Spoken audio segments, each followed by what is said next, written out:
Post-game time. This one will definitely take multiple sessions because I have limited time right now, but nothing wrong with that.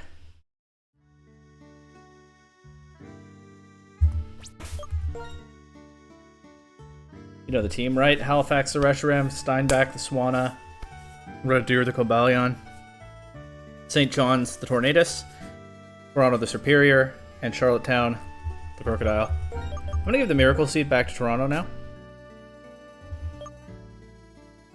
If I can find it. Is it all... Do I have more than one? Experience Share did its job nicely. I think even though Reshiram is my second highest level Pokemon, now that I'm the Hero of Truth, I think I'm just going to lead, at least for a while, with the Dragon that proves it. And I'll just swap the Experience Share around to other Pokemon for now. Just, you know. There's not really an integrity of the run thing to worry about here. I just want to go explore cool stuff in this game. Halifax doesn't have an item yet, because there's been no opportunity to give it one. Let's go with the Amulet Coin, get lots of money from that lead Reshiram plan. And let's, for now, give the Experience Share to... Oh, I have two. Really dilutes the experience if I use more than one at a time, right? But I guess the counterpoint to that is, so what? Let's give the Experience Shares to my other two legendaries. Red Deer the Cobalion and St. John's the Tornadus. Sharp Beak and Bright Powder going back to the bag for now. Let's head off to adventure once again. Oh look, two of my mom. That's not creepy at all. Welcome home, Black. Seems like you've been through many amazing things, is it not so? Yep, that's how my mom talks, alright. Incredible, really. Amazing, absolutely, meeting those two Pokemon of legend. This is... Oh, I still wear my disguise. Pardon. Or rather... Let me introduce myself. I am a globe-trotting elite of the International Police. My name is... no, I shall inform you of my code name only. My code name, it is Looker. It is how I am called. This is Looker's second appearance in the series. He debuted in Platinum. And of course, these are the very next games after that. I don't know why Looker stopped showing up in all the regions. This was a nice... start of a nice thing, bringing him back for these games. And he had all kinds of adventures in later ones. Can't even be mad at him impersonating my mom, huh? Although that was weird. Why was he doing that? Behind the scenes in this region of Unova, an organization called Team Plasma conspires. This I have heard, and therefore to this region I must come. But, thanks to the gym leaders and to you, yes, Team Plasma's castle has fallen. And the members, they have gone upon their separate ways. This is what I hear, most certainly. But, however, the ones known as the Seven Sages, still they hide themselves in the Unova region. And so, in the end, it explains why I must ask this of you, trainer of amazing skill. Travel the Unova region and search it up and search it down for the Seven Sages. Alder, the champion of renown, recommended you to my notice. Are you willing to help me? Yes. Excellent. I thank you. Now I feel as if I have perhaps 1 million people on my side. Permit me to give this into your hands. This is also Looker's early gimmick, where his speech is a little bit odd, as if he's not speaking his native language, because he's with the International Police. Who knows where he's from? Can't remember whether that really holds up in later games. I don't think he was speaking like this in X, was he? Anyway, he gave me the Super Rod for some reason. That is, of course, the only fishing rod in this game. That's a Super Rod, right? Yes, correct. It is certainly a Super Rod. Yeah, so no fishing in Black and White until post-game. Anyway. Weren't we talking about Team Plasma's Seven Sages? Honestly, fishing's not that interesting. I guess it just allows him to vary the environments of wild Pokemon a little bit more, right? Like, you imagine Shelter is a Pokemon that lives at the bottom of the sea. Gotta get it out of there somehow. What does this have to do with looking for those people? So she's asking, what does giving me a fishing rod have to do with hunting down the Seven Sages? I see. It is truly Black's mama to ask... It is truly Black's mama to ask so. Alright, what a magnificent question. I admire it. It is my pleasure to answer. Absolutely nothing. I see. Yes, I shall provide the explanation of this, the Super Rod. First, face the water and employ the rod. Second, concentrate your focal point. When it occurs that these Pokemon bite, exclamation mark will indicate. Immediately reel it in. For the rest, Black, I depend upon you. It's one of those awkward video game moments. Pokemon is not usually too bad at avoiding them, but imagine in universe he's saying, when you get a bite on your fishing rod, you'll know because an exclamation mark pops up. Anyway, I don't remember Looker talking quite like that in X. I'll have to pay attention when, at some point, I do a Platinum playthrough on this channel. That might even be the next one. Anyway, let's see what's up with my mom. People from the International Police are kind of unique, aren't they? Well, no worries. I think you should just do what you want to do. You're practically a grown-up now. Thanks. I hope you're my real mom, unlike that guy. Alright, let's go. That's right, it's winter. I waited until the next month for this one.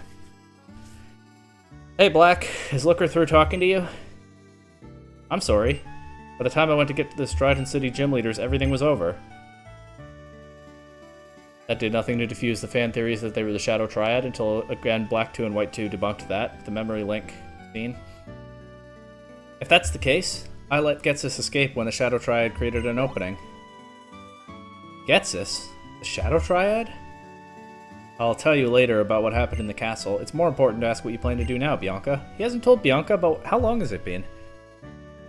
It's been a couple weeks in real life. Or... yeah, at least close to that. In-game, you'd think some time would have passed. We came home, decompressed. Anyway, you know what? You know what? I'm gonna go to Black City. That's the city on the other side of Route 16 when you leave from Nimbasa City. If you go that way, you might be able to meet all sorts of Pokemon you've never seen before. Yeah, thanks for the exposition, Sharon. Now here's Cedric Juniper. Not the Professor Juniper I'd expect to pop out of there. Good that he visits his daughter, I guess. Oh, well, this is nice timing. I see you're all here. Didn't I give him a voice earlier? Yes, but then I decided it didn't really fit. Okay, we're not going to worry about it. Just a moment ago, I got some National Pokedex data from an acquaintance. Since you're here, let's upgrade your Pokedex with the National Pokedex data.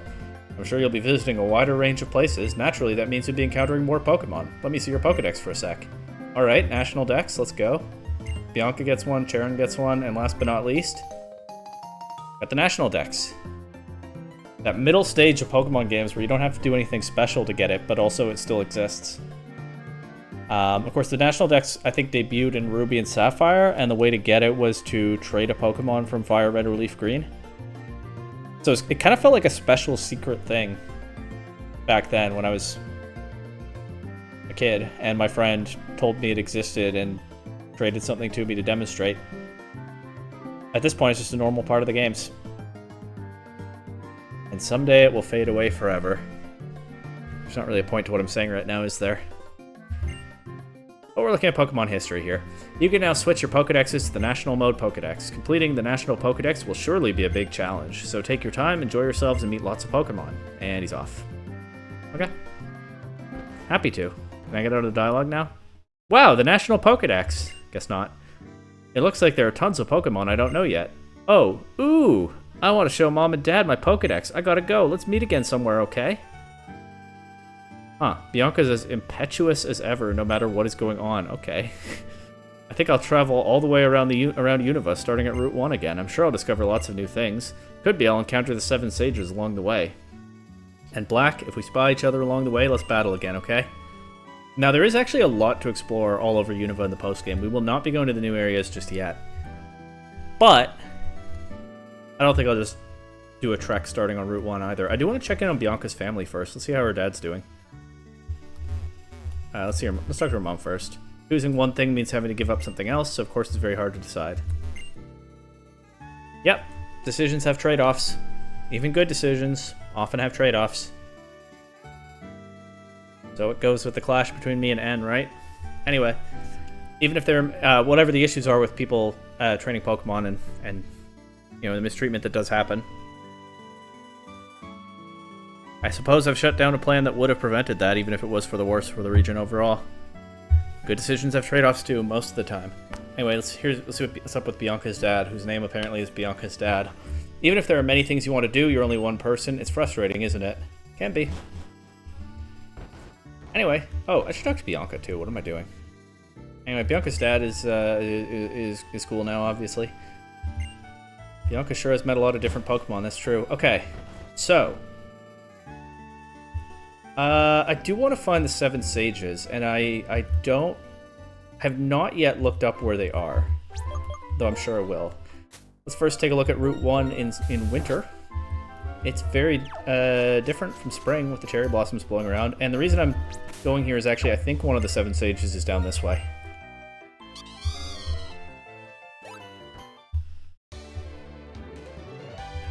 And it'll be quick enough to check with all these max repels I have.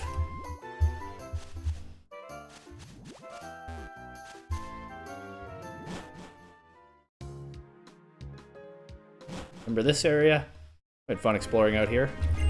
Got jump scared by a Darmanitan. Got a couple of Pokemon that I don't think I trained. Didn't get the Larvesta egg because my party was full. I will not be fixing that this time. I think one of the 7 sages is somewhere around here. I could be mistaken. Why didn't I get that item? Did I just not see it? Anyway, they're all hiding in, like, out-of-the-way spots, so... Gotta check around, I guess.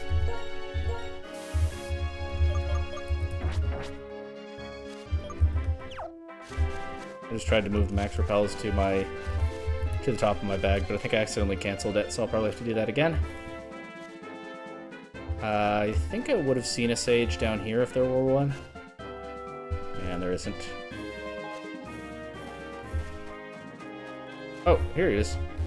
Who's this? Rude? Okay. It smells of the sea here. Rude, of course, has one of the bigger parts in Black and White 2.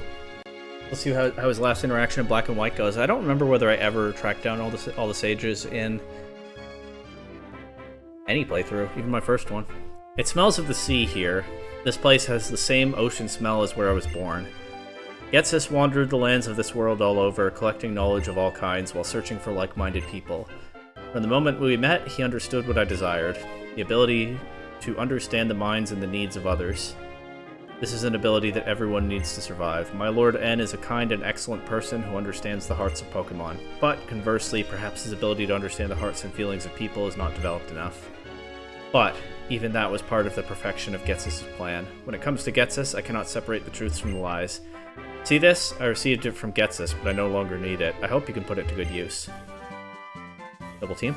I think most of their TMs give multiple stat boosts, right? Double Team kind of stands out for giving only one. Like, I think a lot of their TMs are like Swords Dance, maybe Bulk Up. Right, Swords Dance is multiple boosts because it's +2 to 1 stat, Bulk Up is +1 but to 2 stats. Anyway, someday if my Lord N develops the ability to understand the feelings of people as well as Pokemon, I would like us to gather again. More than anything, I want to see N confront Getsus. Well, I wonder whether that will ever happen. And now about Team Plasma. I am an officer of the International Police, and there are so many things you must tell me at once.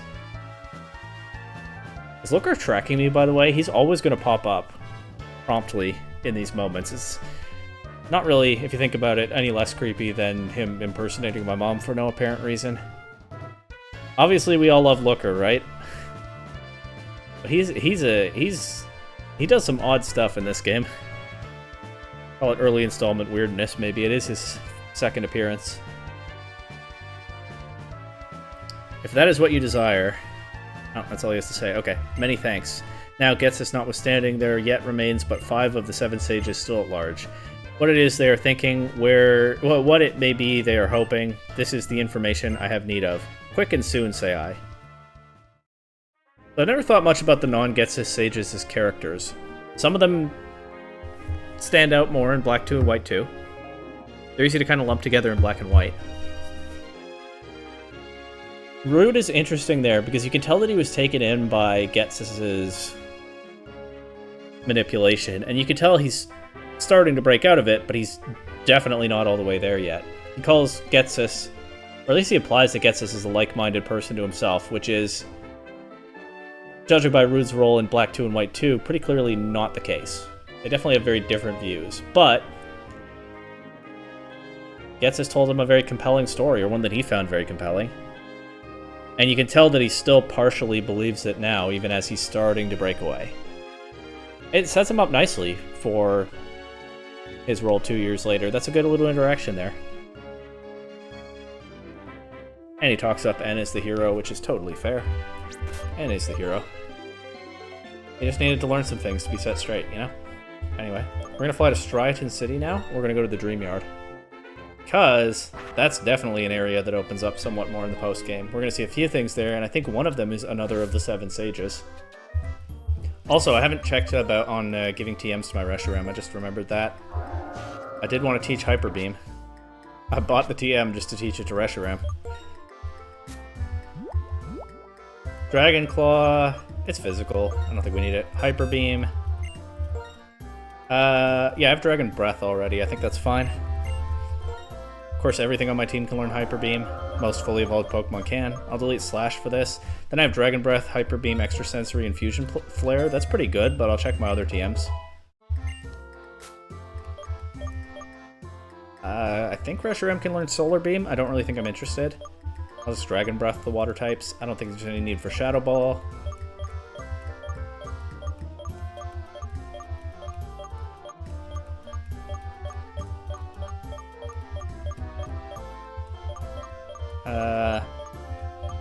No need for any more TMs. Alright, to the Dream Yard. I don't know if I'll need Cut, but I can just go back if I do. You can see in the post-game, there was a pylon blocking this, but no more. I still never went and got that item that I missed on that water route, but I don't think it's important. And now we get to go down here, and there are all kinds of weird trainers. And there's a reason that I'm doing a recording session with limited time right now. It's because I'm playing on a Friday, so I can catch this Musharna, which I believe has its hidden ability, which appears here on Fridays. We'll get to that. For now, to research strange Pokemon, having a battle is a good approach, don't you think? A lot of weird scientists and psychics down here. Hey, good experience as we get ready to eventually go challenge Alder late in this episode. That is a level 63 Drowsy, and most of my team is still in the 40s.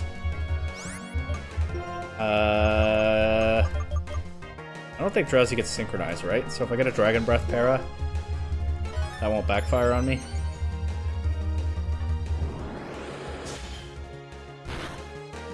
Let me take a look at... Oh, I think I have to be out of battle to check on this Reshiram stats.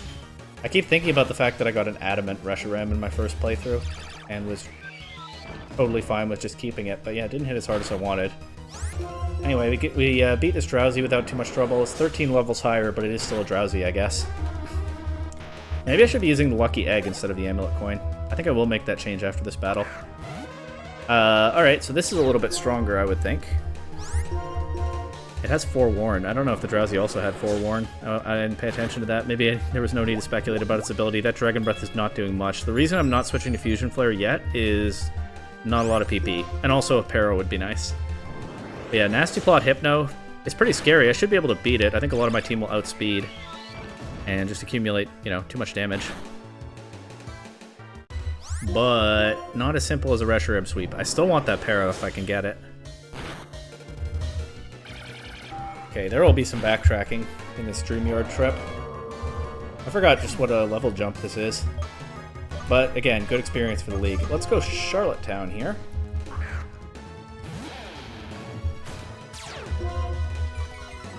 Look at that difference. Let's crunch this. It's faster, but it goes for Nasty Plot. You'd think it would go for Psyshock. People love clicking... Oh, people love clicking resisted attacks into my Crocodile. Maybe an immunity is too much for them. Nice level up. This last Pokemon is Musharna. I'm definitely not afraid of that. Most of them only have Psychic type attacks in-game. Probably doesn't have any coverage for Crocodile. Also, it took about half from a crunch. So, high levels, but still manageable.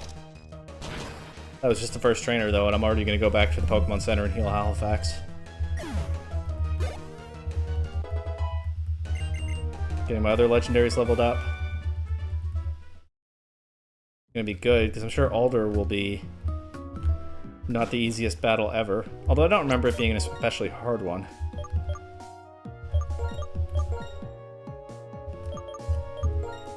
I do think I'll switch Halifax to Lucky Egg. Not figure out where that is. Maybe on Steinbach?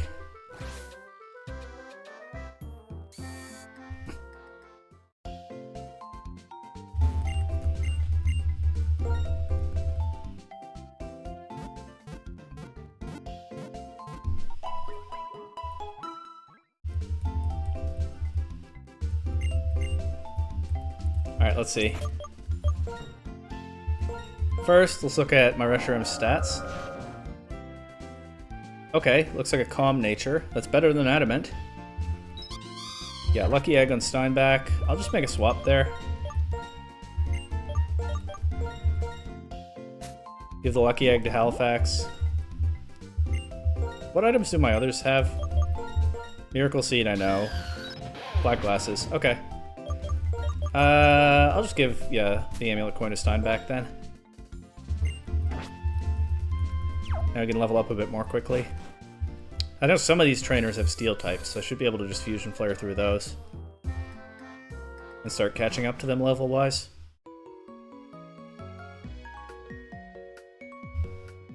I might need cut here, I might need strength, but I think that's just for a shortcut. So I'm treating it like it's not necessary because that's what I think I remember, but I could be mistaken. Still want to catch this, or at least try, make an attempt at it. These trainers are, part of why I say these trainers are weird is they do that jumpy thing, kind of have to go around corners to get them. This said something about psychics. My bad, I didn't read her dialogue properly. Here's a Poliwhirl. Maybe I can Dragon Breath through this. It might body slam me back though, and we'll see who gets the para first.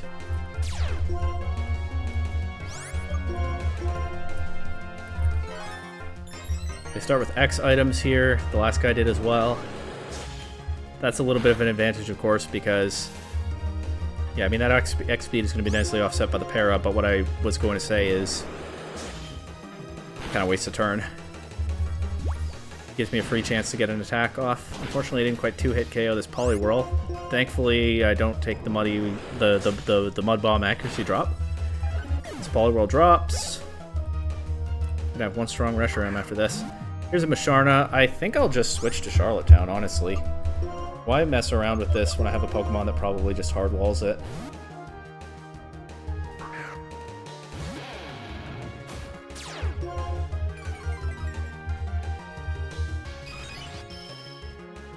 It probably only has Psychic type attacks in-game. They mostly do. That, oh, I was gonna say that Crunch might not be a 2-hit KO, but I think definitely not after the Defense Curl. I can't even crit it because he used Lucky Chant. But that's fine, it just slows me down a little bit.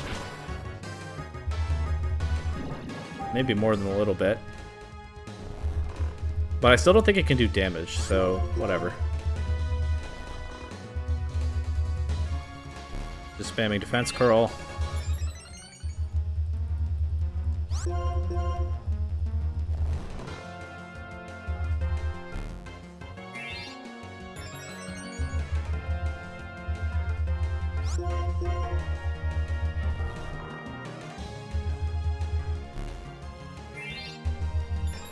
Not the most riveting gameplay, but as soon as we wake up, should be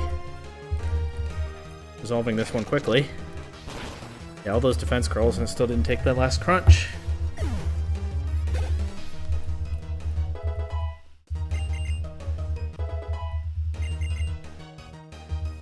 Now a Parasect. I might get Spored here, but I really want to cook this thing with a Fusion Flare. So let's just do it.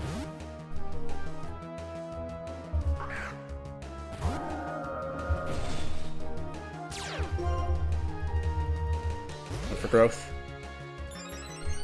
Don't think you're going to be able to use those boosts, my friend.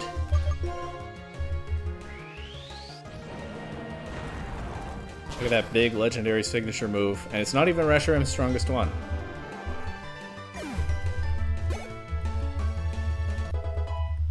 Nice level up. She decided to fight using pure logic, and she lost. Imagine that. Things we can explain with logic are half the world, the rest we explain with feeling because the world is full of wonders. It is interesting that the Dream Yard draws in scientists and psychics alike, and so we kind of get both perspectives.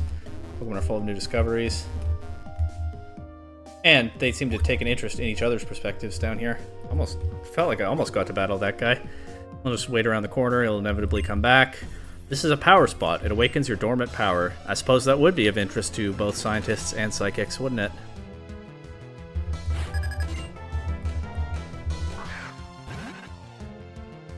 And there's a steel type to cook with Fusion Flare. Only problem with Fusion Flare, not much PP. I think 5 PP, yeah. So if I get the chance to learn Flamethrower, it's only slightly worse, It's only slightly weaker, and it has like triple the PP. So I should think about it. But honestly, I kind of want to keep the cool signature move. So that's a decision for later. If ever. I mean, there's probably a Flamethrower TM around somewhere. Also, I think Reshiram learns it by level up. I'm just not sure whether it's before or after level 50. Anyway, there goes Metang. Do you have a Metagross? Nope, Behem. Okay. I'll switch to Dragon Breath. Oh, there's 4 Pokemon. There still might be a Metagross. Just going for Synchronoise is fine. That only does damage to Pokemon of the same type, and I'm not using a Psychic type here. NPC AI seems to have trouble with that move.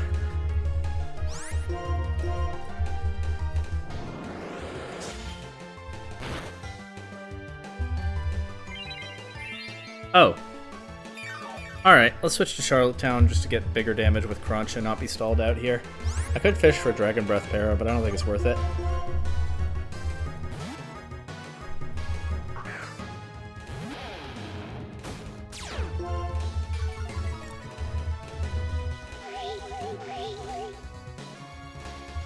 I can get defense drops now, so if it still takes the hit reasonably well, which I think it won't, there's a chance the next one hits harder. Alright, we're good.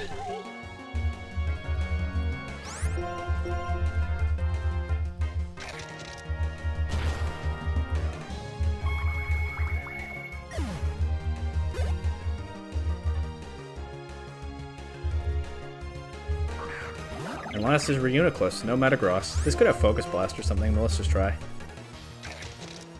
Sticking with the Dark type here. Skill Swap. Is it going to intimidate me immediately? Is that how that works? Yeah, of course it is. That's why things like Skill Swap and Drought work in VGC. Full attack.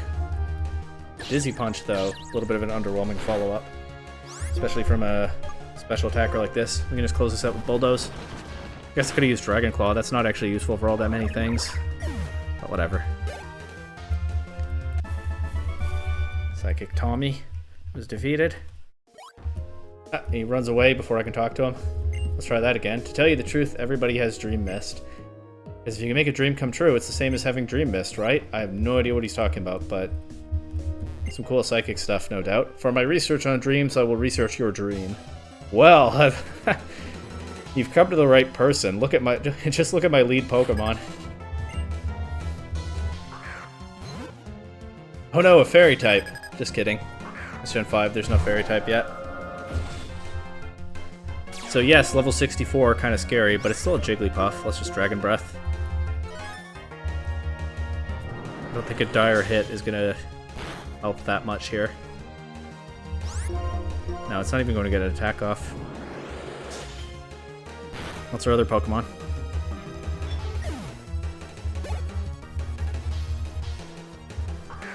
Oh, another of these. Well, this would be the spot to run into a bunch of Musharna, wouldn't it? I think Bianca even caught her Muna in this area. Anyway, we know what we do about these. I'm once again the one intimidating now. Let's see if Crunch 2-hit KOs.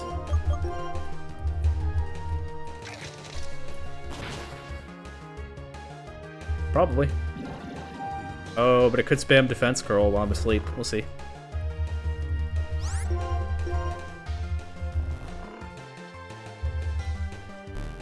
Yeah. Okay, so it'll take 2 more crunches instead of 1.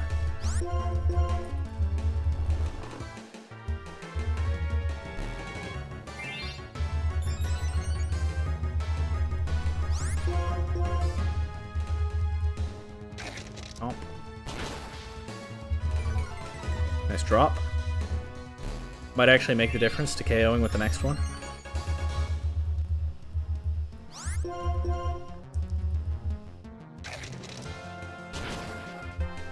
Okay. I like Musharna's cry. Sort of mysterious psychic type vibe. I'll dream about this defeat later, I think that's what she said. But she sounded upset about it. The dream mist of the Pokemon Musharna. She was like, no, I'll dream about this later. Anyway, the secret has not been unlocked, but it must be a great ability. Musharna is kind of a, Musharna is not a Pokemon that I think about much now that Gen 5 is... Eek! Why? I foresaw your move and I was running away from you. Is that what the Psychics are doing down here? Anyway, they're all afraid of the hero of truth. This person's name is Future. Psychic Future, that's pretty on the nose. Anyway, what was I saying? Musharna is a Pokemon I don't think about much beyond Gen 5. I don't think it even appears all that much in the games. So it's cool to see it get a spotlight here. Tied in, of course, with the Dream World stuff. With this special mysterious area of interest to scientists and psychics alike.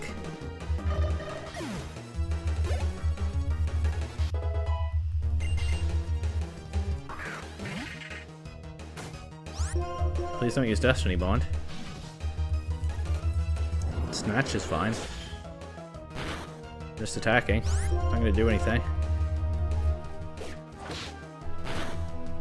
Ooh, that did a lot of damage. It was a crit. Alright, please use Snatch again. I liked when you did that. No? Okay. That's fine, because guess who I have in the back? And I know you're going to click Sucker Punch again, because everybody clicks Dark-type attacks into this Pokemon for some reason.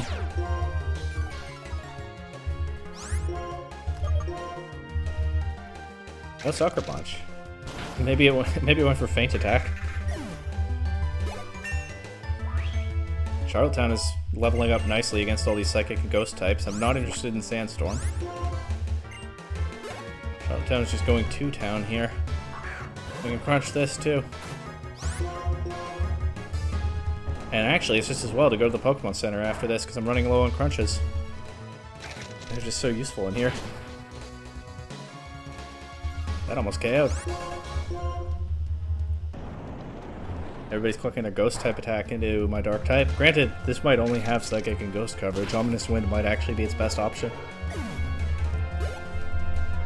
I think I just shook the mic. My bad if that was audible and unpleasant. Like I shook the desk and I think the mic shook in turn. Dreams slip away when they almost come true. If you don't grab important things tight, you will lose them. Okay.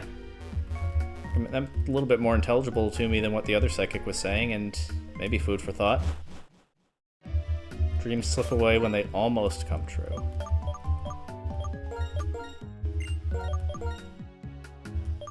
Versus when they're distant or they actually do come true.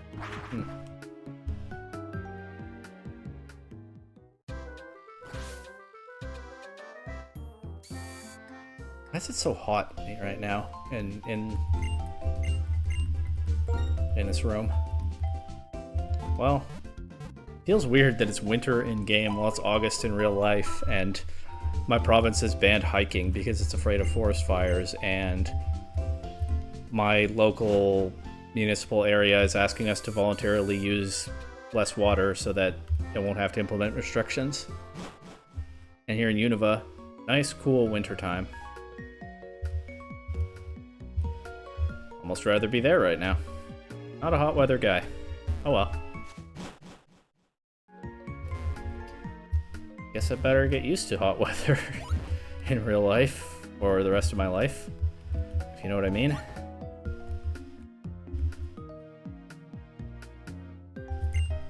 I've been researching without sleeping for days. I see you, but are you a dream? Okay, dude, you need a rest.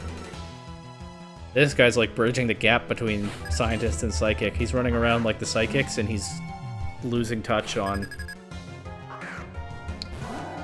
logical, inductively reasoned reality.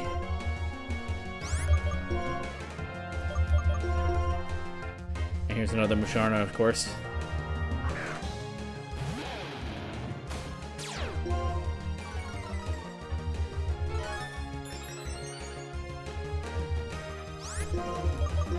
actually do have a fan I could turn on, but it's across the room. And I'm not going to be recording a lot longer anyway. I think I'll be fine.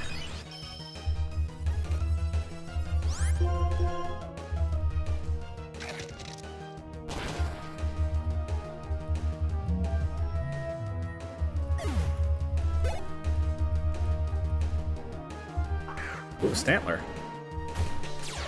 Cool Pokemon.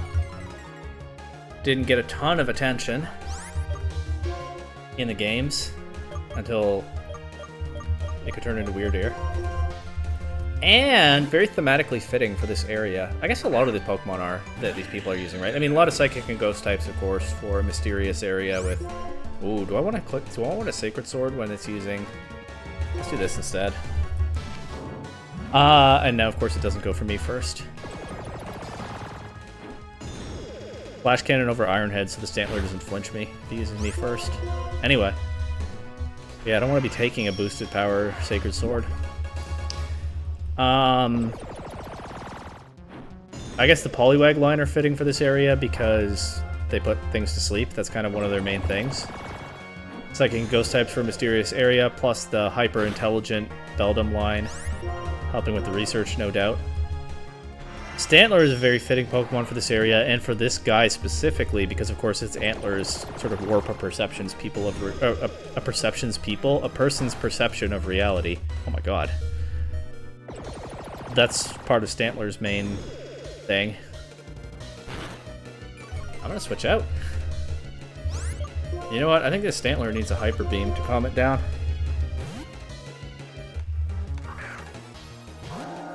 Yeah. So Stantler is a very dreamy Pokemon for the Dream Yard. Very fitting. And again, not a Pokemon that certainly fans were thinking about much at this time. I'm sure Game Freak didn't forget it. Maybe somebody at Game Freak even really likes it. Uh-oh, we're gonna take a Hyper Beam first. But just a really solid Pokemon choice for this specific NPC in this specific area. Good work, Game Freak. No need for us to dwell on what just happened in this battle, huh?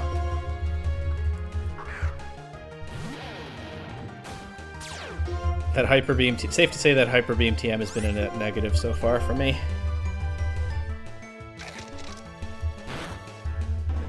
I'll try to turn that around.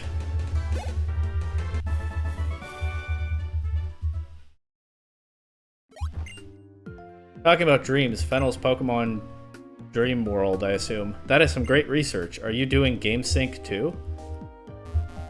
Alright, once again, imagine someone saying that in universe.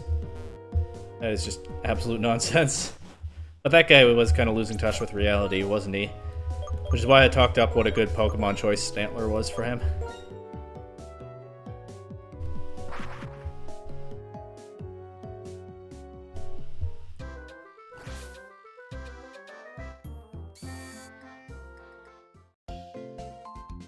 Here we go, healing again. I got blown up by my own Hyper Beam there, you understand, right, Nurse?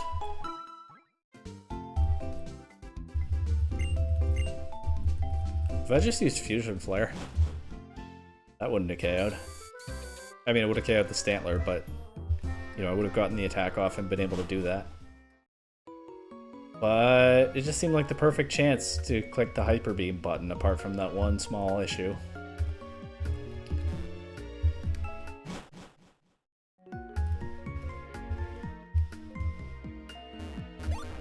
Out of the way.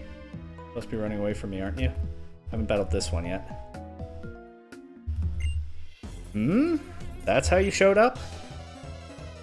Another Psychic who foresaw my coming, I guess. Psychic Rudolph. Not quite as on the nose as Psychic Future. Can I just switch to my my Grass type against this Starmie, or is it going to hit me with something weird? Let's find out together, shall we?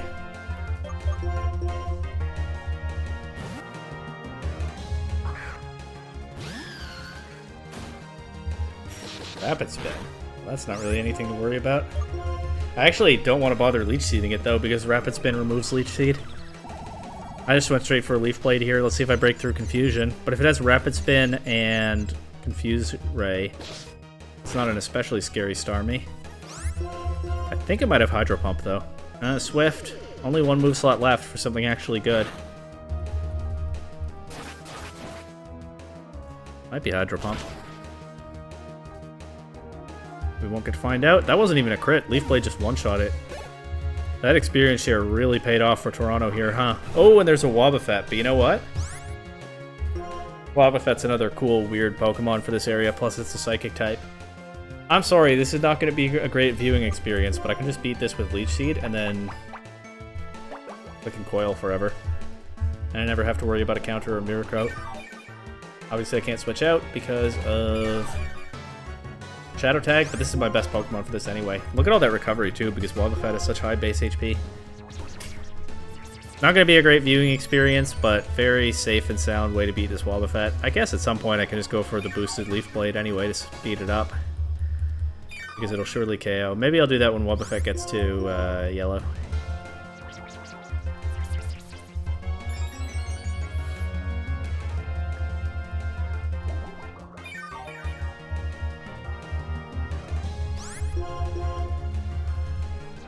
For now we just spam Coil.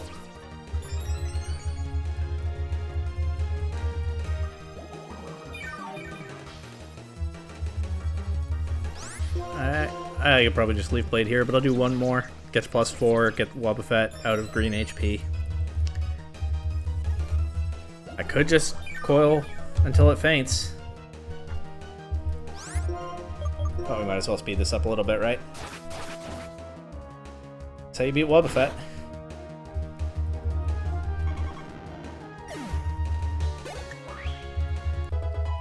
Who says Superior isn't the best starter in this game, huh? Or Snivy, I suppose, is the one I should refer to as a starter. People say that the Musharna that shows up here every... People say the Musharna... Oh, sorry, it's plural. People say the Musharna that show up here every Friday are a bit different. More evidence that you don't add an S to a Pokemon's name to make it plural. 1 Charizard, 2 Charizard. But that's been clear for a long time, of course.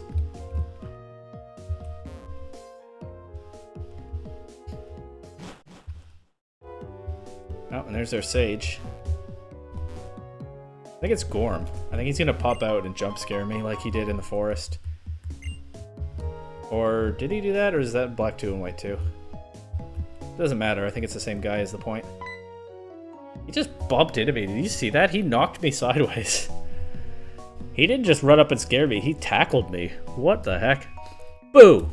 Were you surprised? Yeah, I'd say so.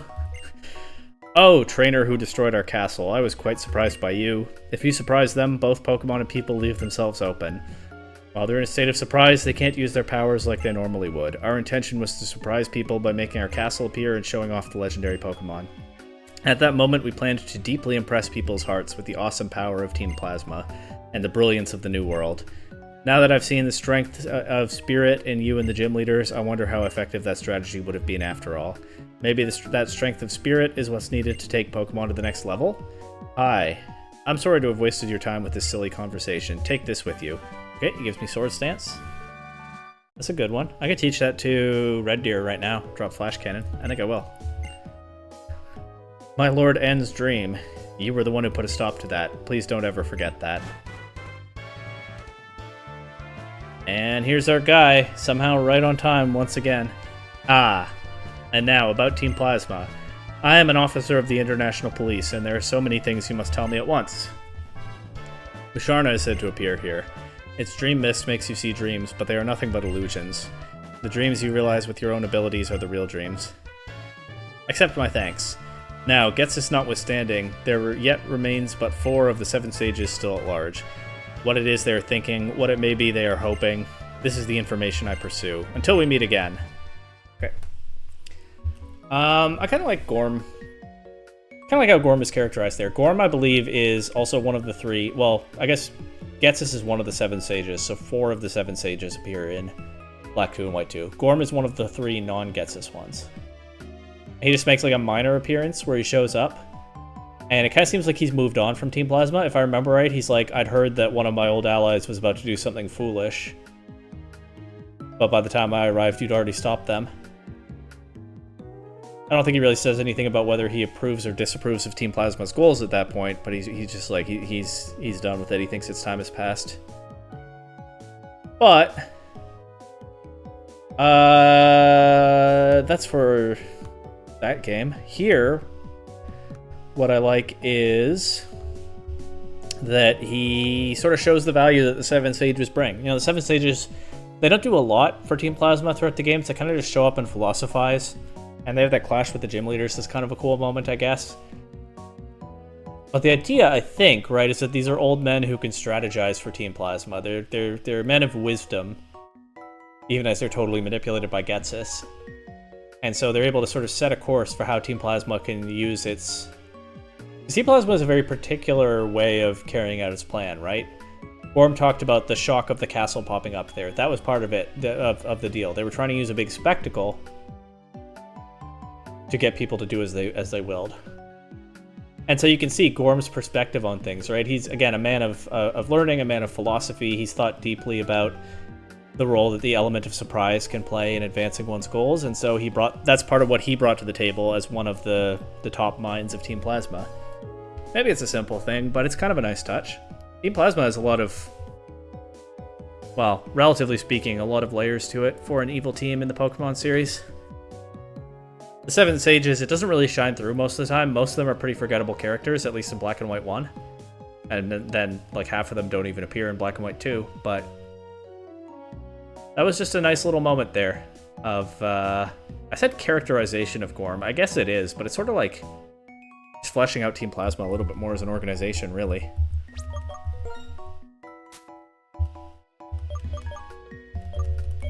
Can't believe I didn't have a Twisted Spoon already. I feel like I've been picking up type boosting items everywhere, but I did just get one.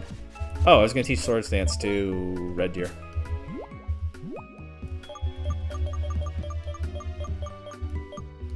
There it is.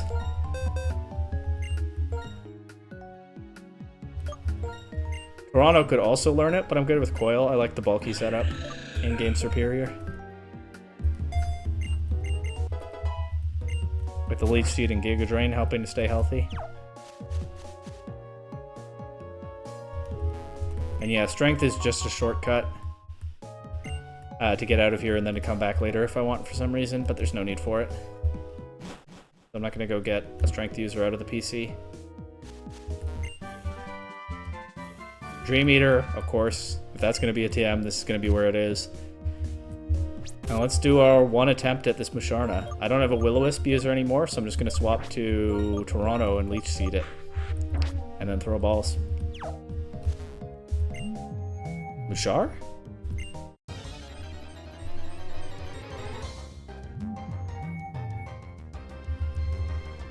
This is why I'm playing on a Friday. Although I will definitely not get this whole thing done today. Level 50, by the way, would be one of my highest level Pokemon if I catch it. Just immediately. It is one of the rare Pokemon in this game with a hidden ability. Hidden abilities are, of course, hard to come by. They're mostly just through the Dream World in Black and White, and then hidden grottos in Black 2, White 2. But they're not a normalized routine part of the series like they will be in later games. But I think Musharna's ability is telepathy. It's not useful for an in-game playthrough, if I'm remembering that correctly.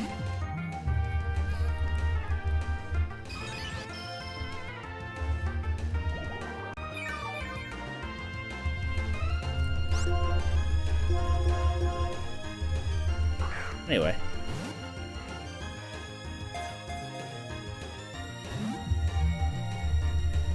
We'll see if I manage to catch it before it drops to the Leech Seed damage.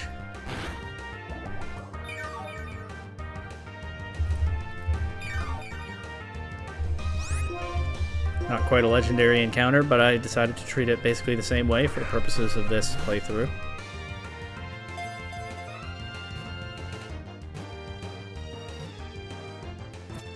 There we go.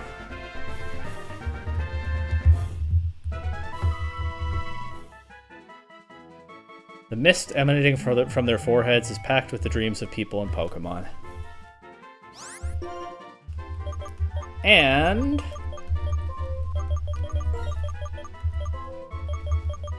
Musharna is a very dreamy Pokemon. I believe it evolves from Muna with a Moonstone, so catching one like this also saves me one of those. But I can think of no better nickname that fits this point in this theme than Lunenburg. Did I spell that right?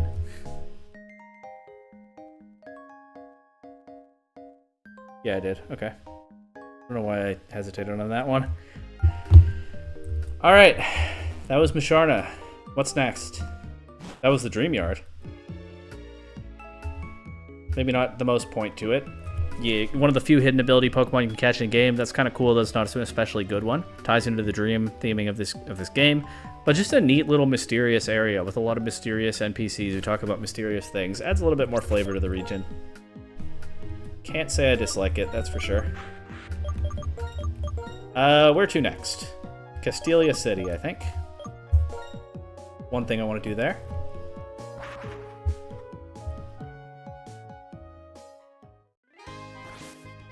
Very different vibe from the Dream Yard. Look at those skyscrapers. Let's wake up my snake.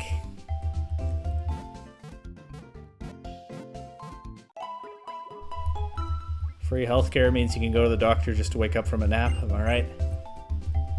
Probably not right. Anyway, works in Pokemon. Oh, first time using a PC in the postgame? Congratulations, more wallpapers were added to commemorate your success. I'm not going to bother to change the wallpaper because you can't see it anyway.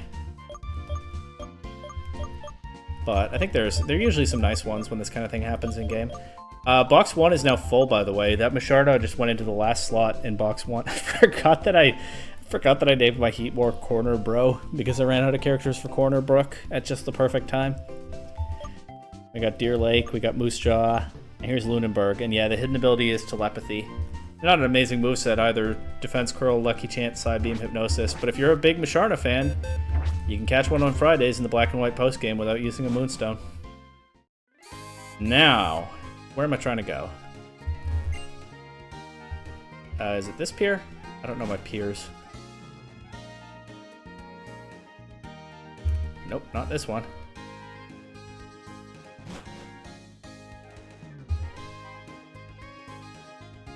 What about this pier? There it is. The Royal Unova. Don't know if I've ever ridden it before. I don't think I... Maybe in my first playthrough a long time ago, but if so, I don't remember what it was like. It operates only in the evening. I thought this was... I looked this up. I thought this was the right time of day for winter. Let me see. I guess I'll check again right now on my phone. I not only am playing on a Friday, but also chose this specific time of day because I thought this was the right range for winter. I think it does vary by season.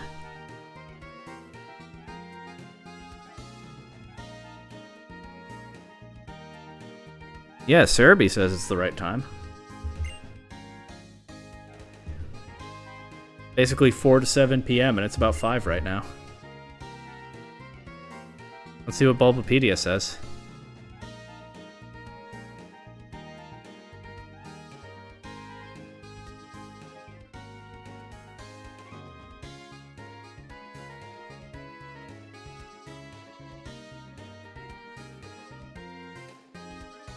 Can be traveled on after obtaining the National Pokedex, so I'm far enough in the game to take it. That's not what the issue is.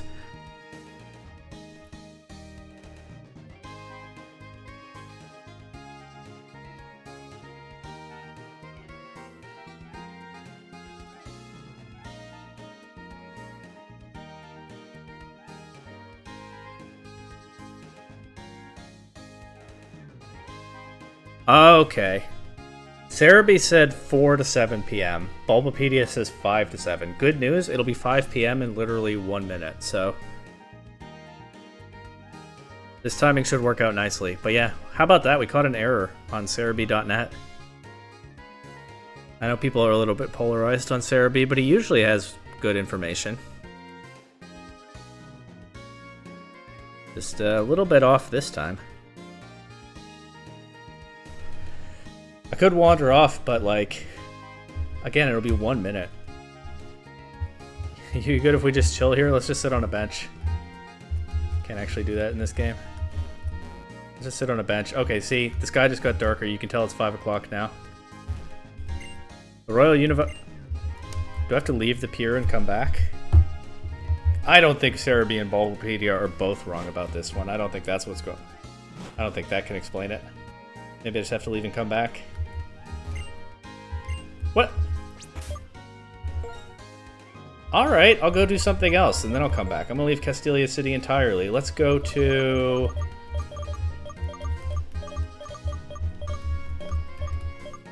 Let's go catch a Deerling for that Deerling guy. Now that it's a new season once again. Look at that, we got snow on the ground in Drift... Oh, it's snowing in Driftvale City. That's cool. Could use some of that in real life right now. It's hot.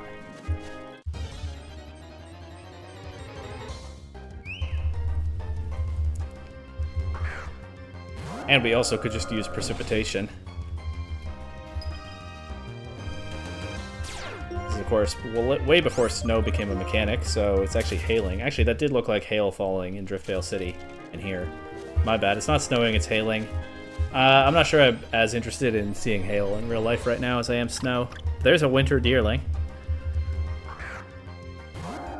Can I just spam Ultra Balls until I catch it? Surely that will work.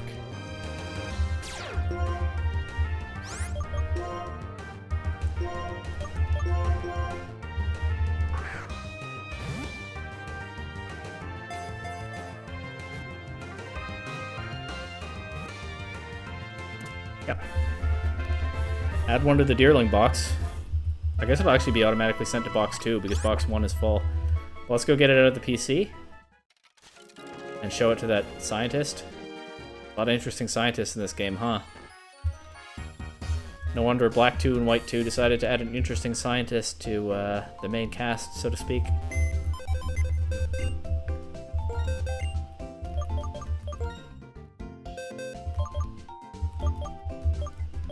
Here's what I'm going to do. I'm going to put the last Pokemon in my party in the Deerling box. Just happens to be this one. Then I can swap the Deerling back into the Deerling box when I don't need to be carrying it anymore.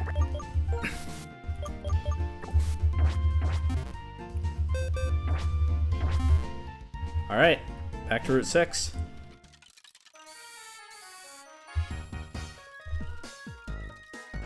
Look at that hail. It's pretty to look at.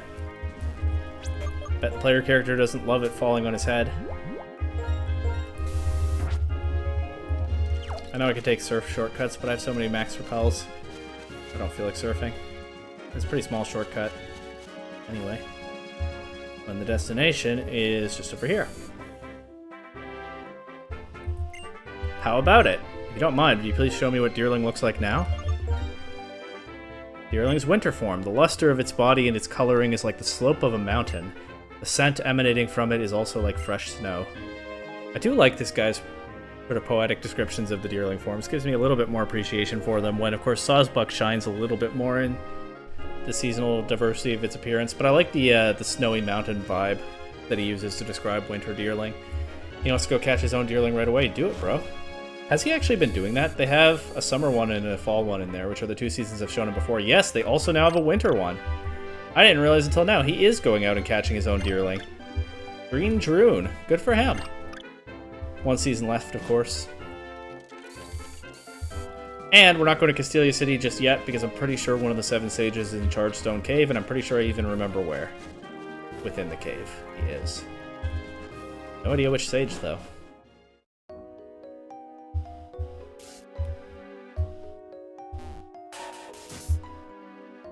Those 2 I definitely remember.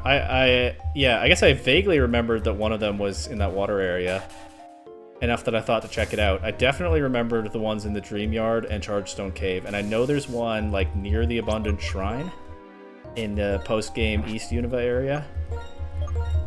I don't remember, I think, at all where the other 2 are. Oh wait, is Zenzalam back at the cold storage? I think he is. That would fit, considering all he can do in any of his game appearances is yap about the cold. So you know what? We'll go there before we go back to Castelia City, too. How about that? The Royal Unova is going to be difficult. Maybe I don't even want that urgently to ride it.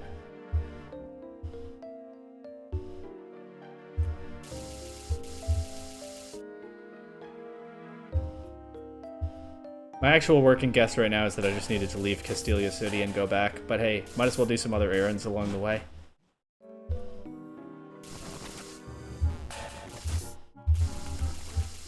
Anyway, I think our guy is just down here. Oh. A little lower.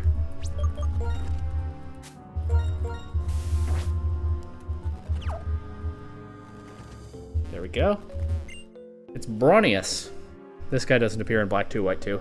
This is the last one ever sees of him. I wonder if any of the Seven Sages will come back in future games. I feel like if it were likely to happen, it probably would have by now. But they brought Ingo back in Legends Arceus. But I know Ingo and Emmet are much more popular in Japan than they are here in the West, and I've not heard that about the Seven Sages. Obviously, Getsus has come back. The Seven Sages, I keep forgetting, is a term that includes him. But honestly, I wouldn't be mad if one of these other dudes showed up sometime in some game and just kind of waxed philosophical for a bit. Could even fit in Legends ZA, although I doubt it'll happen. When I saw you in Castelia, I did not care about your existence. Oh, so this must be the guy who was who made a headquarters. Not a headquarters. This must be the guy who set up shop just across the street from the gym because he thought it would be funny, and then was discovered like immediately when his goons stole Bianca's Muna. This is that guy. Again, the Seven Sages, other than Getsus, feel kind of interchangeable at times in Black and White 1. And then half of them, including this guy, don't even appear in Black and White 2, but I must have met this guy in Castelia City when the Bianca's Muna theft happened. Remember that? Yeah, this guy. So fond of this guy. Here, can't say I really care about his existence either, is I guess the point here. Here in the Chargestone Cave, Getsus tested your ability. I guess you could say that. I remember sweeping his goons with a broken Archon. It's not even on my team anymore. Once more, we will test you to learn what it is you are. Team Plasma, come out! Whoa, hold on, we battling?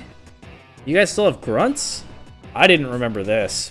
Bronius of the Seven Sages, I will bring this kid down. I didn't remember this, but I don't think these guys remember what happened last time they tested me in here. I hope they don't just spam Musharna because I didn't bring my Crocodile. I'm still carrying that Deerling. But this is Team Plasma. They're spamming Watchog and Liepard, of course. A Team Plasma Grunt with a level 63 Watchog, though. That's a new one.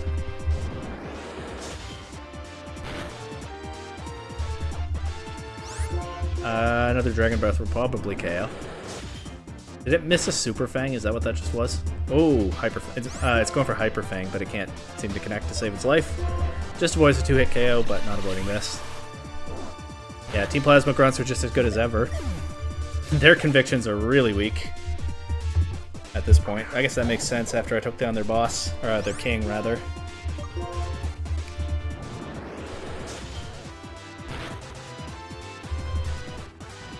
What is that, Rock Climb?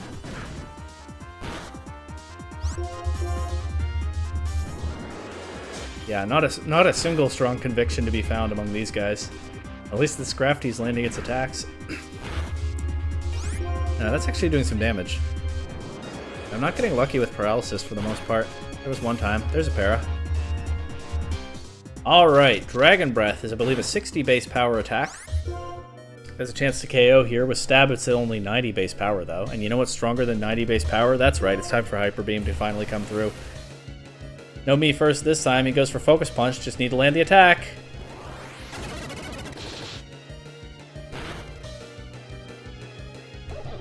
How's that for a test?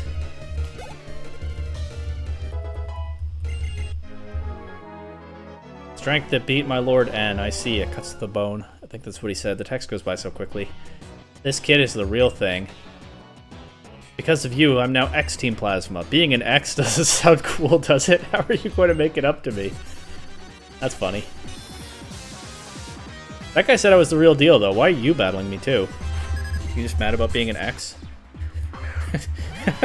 And dumped you and you're taking it out on me? With a level 62 Liepard, of course. Not even level 63, though. Well, it might actually take down Halifax, and that would be bad optics if Reshiram dropped to Team Plasma Grunt, but I have just the thing for this.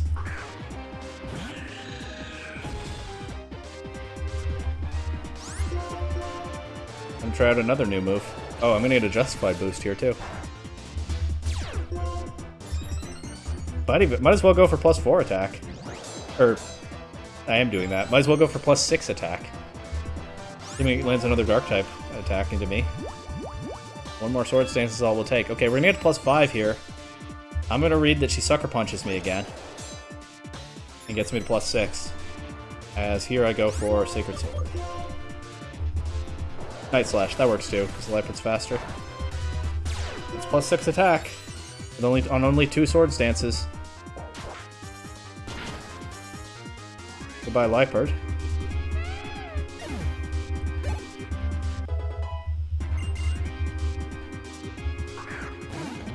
Wouldn't bet this takes an Iron Head now. She has 3 Pokemon, that's why they're 1 level lower. Maybe she has her own Watchog. These are some strong grunts, but they're still just spamming the same stuff. It's just another Leopard, of course. Well, you can't get me to +7, but feel free to try. Yeah, exactly. That was a crit. This is Gen 5. Steel still resists Dark, doesn't it? As this fighting, so that's a double resisted Sucker Punch. And it would give me Justified if I weren't already at +6. Anyway, that's strength is protect the world in which people and Pokemon live together. An ex-Team Plasma member becomes an ordinary Pokemon trainer. This was that moment. The Pokemon of our Team Plasma are also fighting for their trainers. It was so obvious that I overlooked it. Thank you for reminding me of that.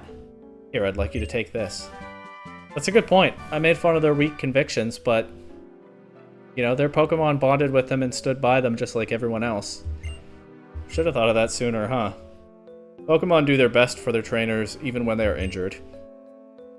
I wonder whether my Lord N understands what that means. And right on cue, he even waited for me to finish the battles first. On the topic of Team Plasma, I am an officer of the International Police, so you would be wise to share all you know. Those who left Team Plasma and are behaving with respect and understanding toward Pokemon, them please forgive. However, those who won't interact with Pokemon in a kind and honest way. You know what? I think the last stage is in the Relic Castle. I think I actually do remember where all of them are. It just took me a bit of time. Huh. However, those who won't interact with Pokemon in a kind and honest way, even I will never forgive them. Truly, I thank you. Now, Getsus notwithstanding, there yet remains but 3 of the 7 sages still at large. Their innermost thoughts, their uttermost hopes. These I must and shall discover. Once more, a brief farewell. Looker's so funny in this game. Even if it's weird that he keeps popping up like that.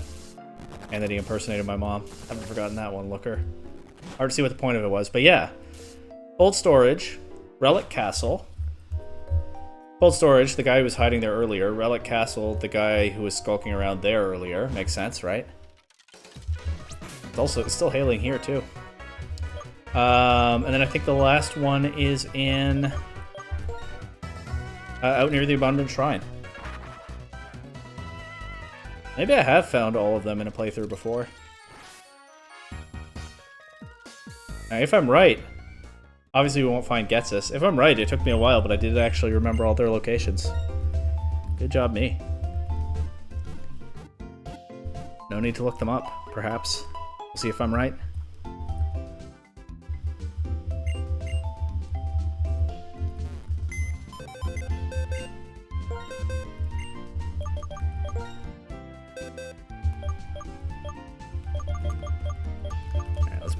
Let's bring this back into the party. Put Winter Deerling in the Deerling box. Here are my 3 Deerling.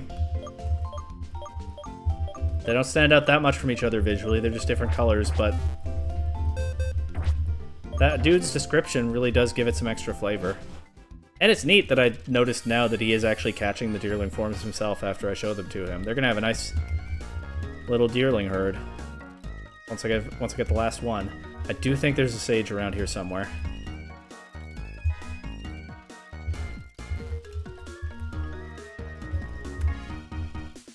Don't know where, though.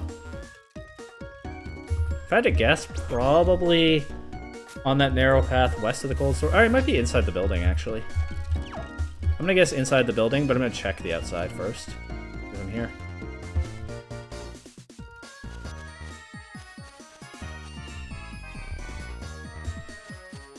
Yeah, that's not where he is. I think he's back in the same room where he hid earlier.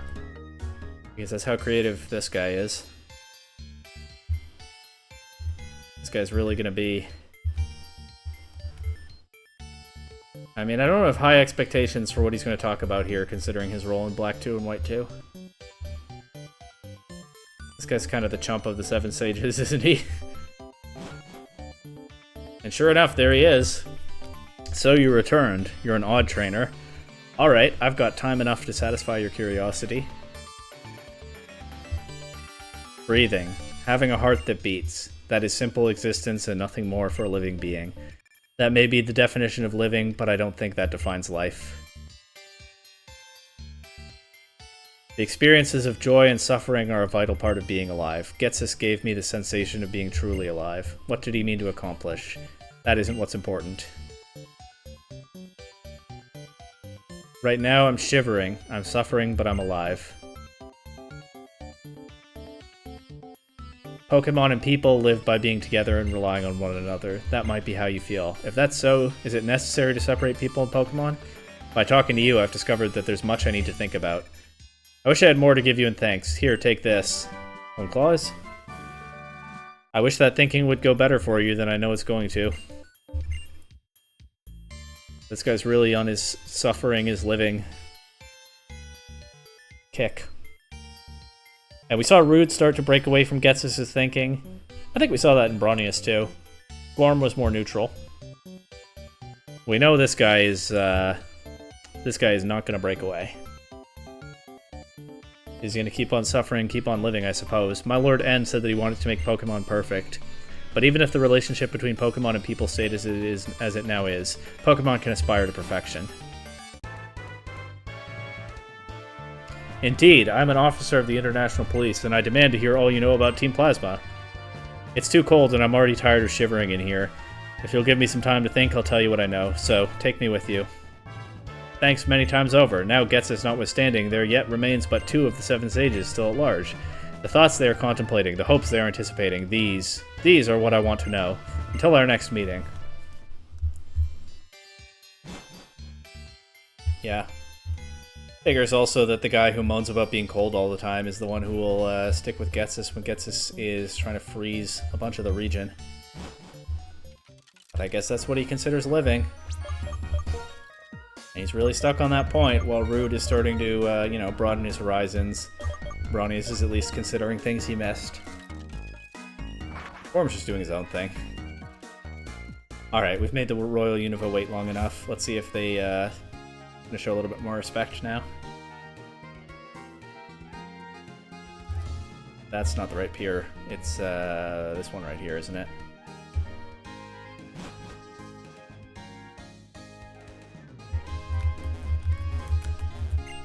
Welcome to the Royal Unova. Hey, that's more like it. The scenery is exhilarating, the battles are exciting, the ticket is 1,000 money. Would you like to get on board? Let's hear about the ship. The Royal Unova leaves once a day, only in the evening. It is a cruiser-type passenger ship. The ship goes under a big bridge called Sky Arrow Bridge in the Unova region. Yeah, that's where we are. I don't know why you're specifying in the Unova region.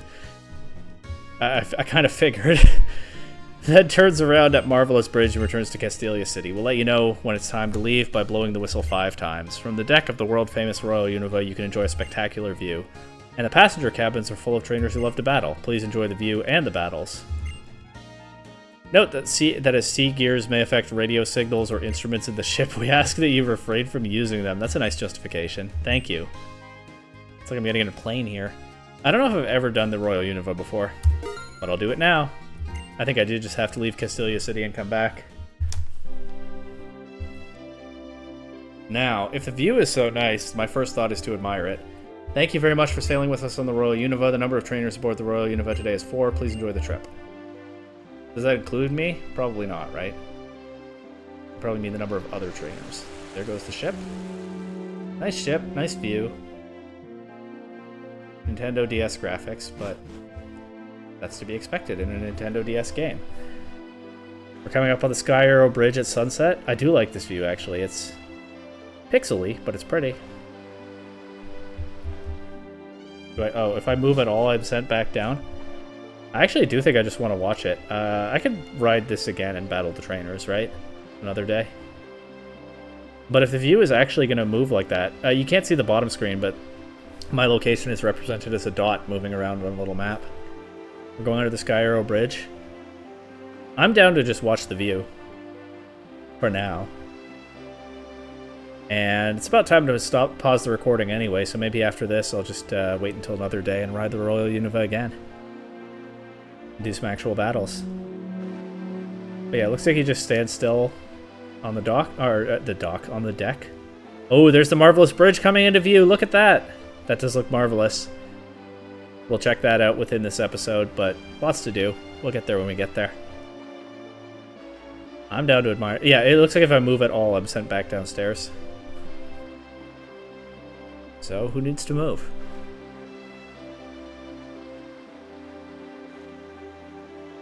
The bridges of Unova are, as always, nice and spectacular. I really did get a kick out of the Marvelous Bridge coming into view there. And it's definitely a different angle on it from any I've seen before. The sky just got darker at 5:21 p.m. I don't know if that's normal for winter in this game, or if it's part of the Royal Unova experience, but it is no longer sunset. We get the beautiful night sky, the bright lights. We're coming back up on the Sky Arrow Bridge. Look at that full moon. I wonder if it's always full. In this game, probably. This is no Legends Arceus. My favorite bridge in the region is still Sky Arrow. I always enjoy crossing it. Kind of neat to pass under it, too. And look at that Castelia City skyline. Honestly, kind of weirdly pixely, but we could admire it as it is all the same, right?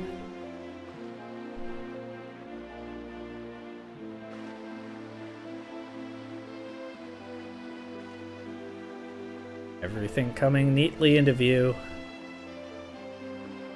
We passed the bridge. We are past the bridge, rather. And now we get a better look at that skyline. Look at those buildings. Look at those screens. Look at that Pokemon Center tucked into the bottom of an office tower. Past the first pier, and I believe the second one is our destination. The dot on the map is now just kind of stuck in the middle of the bay. Not really updating properly. But it doesn't matter. We can see perfectly well where we are. Look at that Pikachu billboard. And those were our 5 whistles, I think. Thank you for sailing with us. The cruise ship will arrive in Castelia City shortly.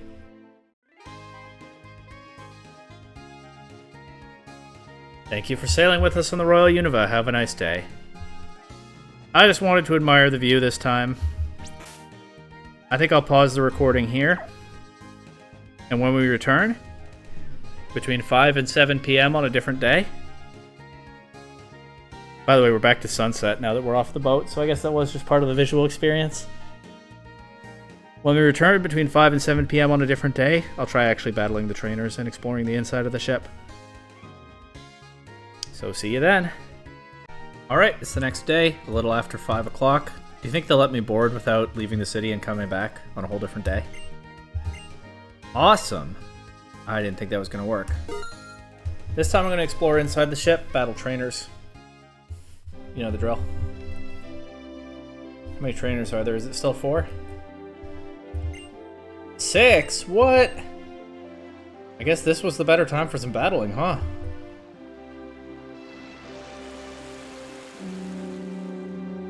Off we go into the sunset once again.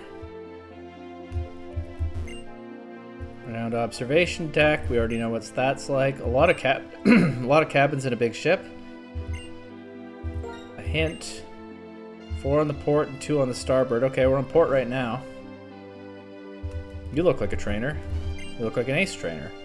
You came all the way from Sinnoh to battle, huh? Let's do it. Let's do it. All the way from Sinnoh, wow. Ace trainer Henry, how about that? A little 66 Tauros, that's pretty scary. I actually might switch Pokemon here. In fact, I think I will.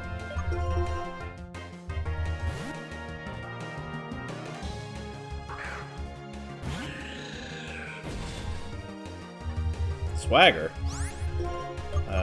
Good thing I dodged that. Never mind. Alright, break through confusion and just land those boosted attacks, please. Should only take 1 Sacred Sword to knock this out. Oops. Didn't do too much. What else has he got? Thrash.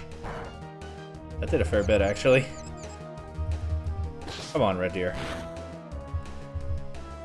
You know what? I'll give you another chance. Don't love using one of these here, but... Come on, Red Deer. You deserve another shot at this. And I think you're only getting one other shot. Well, okay, the Tauros is confused now, too. Maybe it will damage itself. No, of course not. Are you for real? I'll give you another chance, Red Deer, but what are we doing here? That's 3 in a row. Is it still 50-50 in this generation? I think so.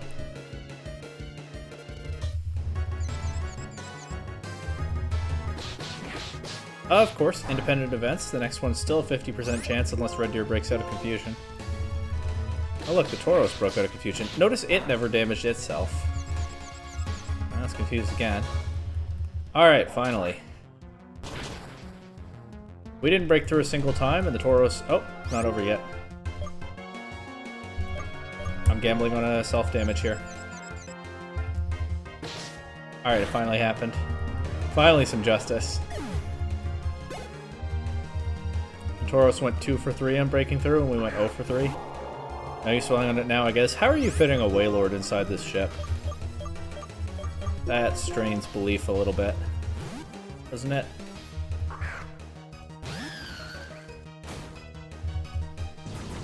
You guys seen that Wailord at the Isle of Armor?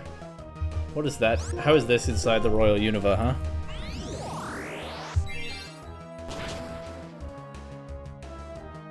This is the last Pokemon. I think there's any point bothering to set up on it or anything. I'll switch to Leaf Blade, I guess. I guess I'll Leech Seed just because Wailord has a lot of HP, so it'll still be a lot of recovery. But I'm not going to go for Coil setup. I just have to knock this out.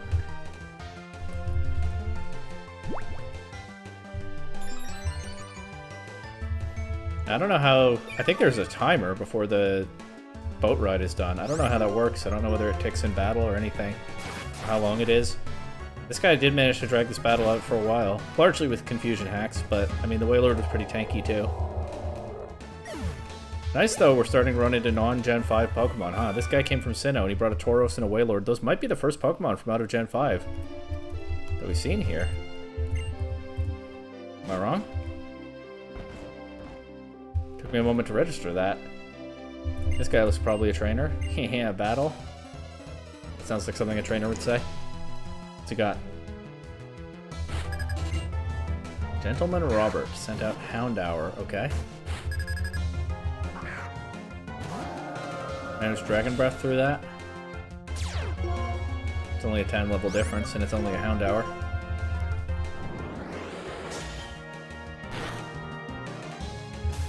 Even got the para. He went for setup. Okay.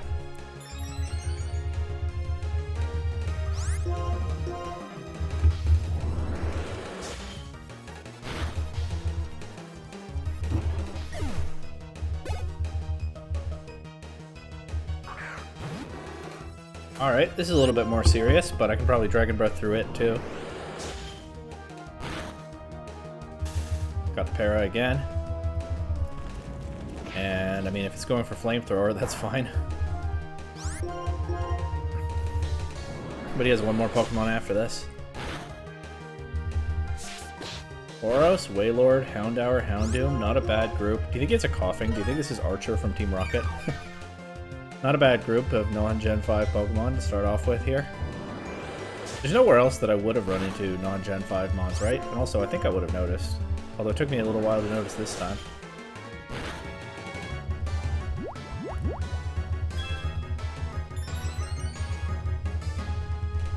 I think it's KOs. Nice. Think he's a Coughing? Nope. An all Gen 2 team, though. Maybe this guy came from Johto. Although Sinnoh guy had a Gen 1 mon and a Gen 3 mon.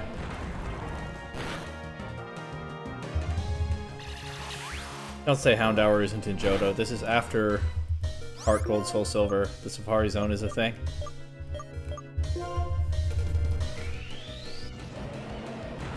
Crit?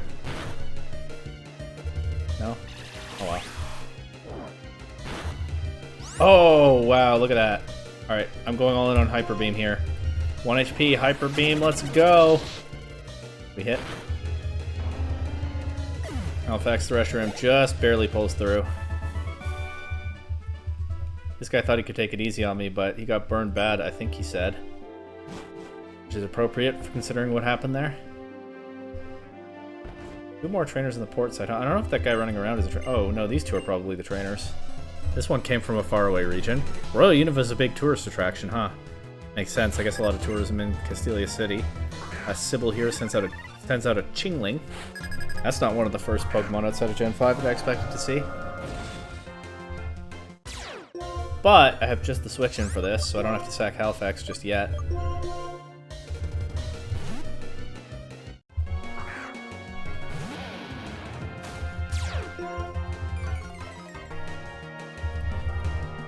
Nice that Charlottetown is getting some experience from all these psychic types, even without having one of the experience shares. Not just one-shots, okay. Our brother Pokemon is a Chimecho. Nope. Okay, this is the Grass-type form.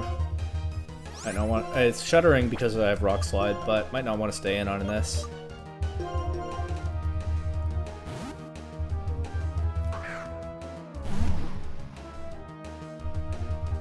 Nice, dodge Leaf Storm, perfect. I still don't have Hurricane yet, but I remember struggling with Air Cutter, so at least Air Slash is a step up, and I'm sure Air Cutter would be fine against this Wormadam anyway. Wormadam? I don't know. Crunch? Not interested. Sorry, I got too many good special attacks, or decent special attacks already. Red Deer level 50, that's good. There goes last Sybil. Interesting favorite Pokemon. Halfway through the trainers. What is this? What are these guys' deals? Oh, indecisive. Okay. This is a bigger ship than I realized. This guy says he's not just a kid who wears shorts. We also know that he's the last trainer on the port side. So I guess I just run over to Starboard after this. Alright, Halifax. Either you one-shot this with Fusion Flare or you probably get knocked out. Let's see. Classic Gen 1 Pokemon, Spearow. Love to see it. At least when it's not in a flock chasing Ash Ketchum. Dragon Pulse. Absolutely, I'll drop Dragon Breath for Dragon Pulse. Does compound the PP issue and no more paras, but still worth it.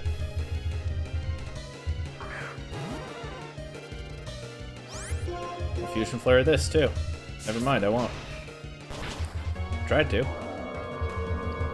Alright, I'll go Charlottetown, Intimidate, Rock Slide.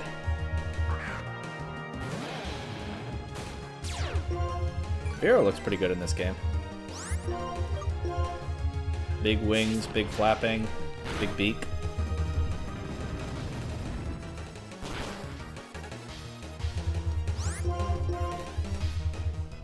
Are you serious?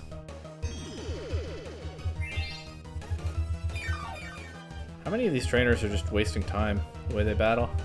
Also missed the Rock Slide. I'm switching to Crunch.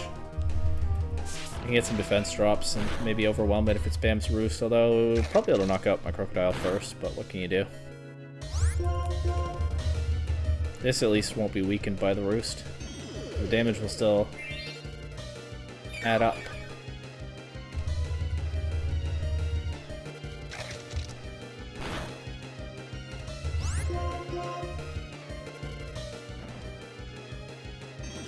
Not damaging quite as quickly as I'd like. Also, I could consider going for Bulldoze to get the speed advantage, but of course that will only connect when it uses Roost. I think it roosts here. I'm wrong. I guess it doesn't matter, Drill Peck will KO anyway, yeah. And I have somebody in the back who I think might be faster than this Fearow. And it's at low enough HP that if I'm right, I should be able to just knock it out. Yeah. Best starter, by the way.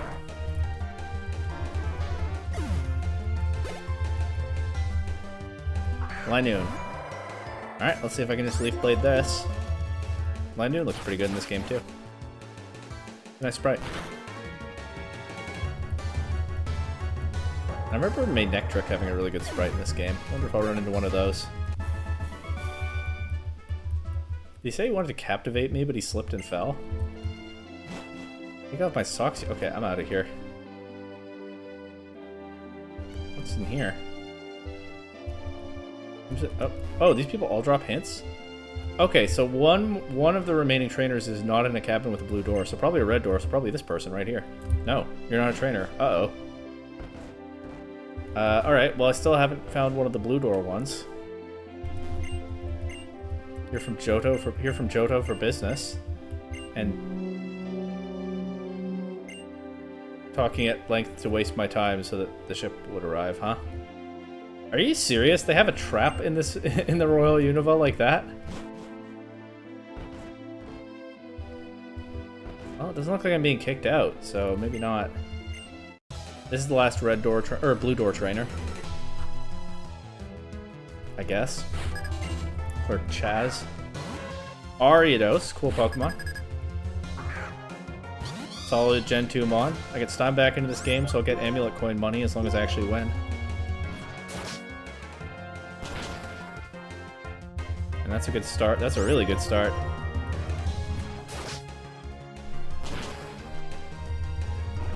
What's his other Pokemon? Brave Bird? I would delete Fly for that, honestly, if I could, but it's an HM move. I'll keep Air Slash and Fly as my flying attacks. Get that physical special split. Razor Wind, there's a move you don't see too often.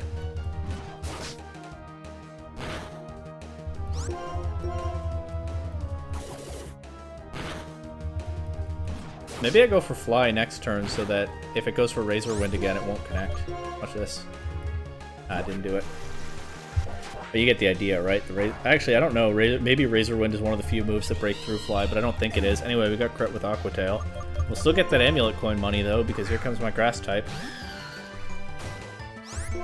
Half the team KO'd, but only one of the 3 legendaries. And only one trainer left after this, assuming I don't get kicked out of the ship. And I know I'm looking for a non-blue door. I think there only are blue and red on the starboard side. So let's go. I don't even want to talk to Chaz. You look like an ace trainer. But you don't battle. Okay. Alright. All the way down here? Are you serious?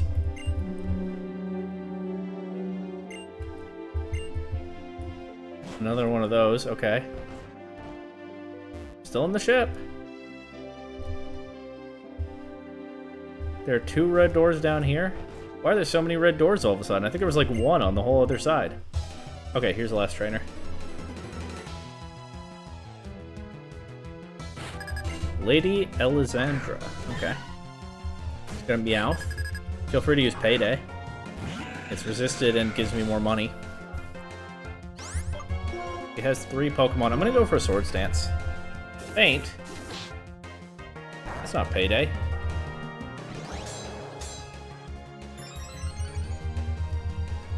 Look at that Meowth pawing at my Pokemon.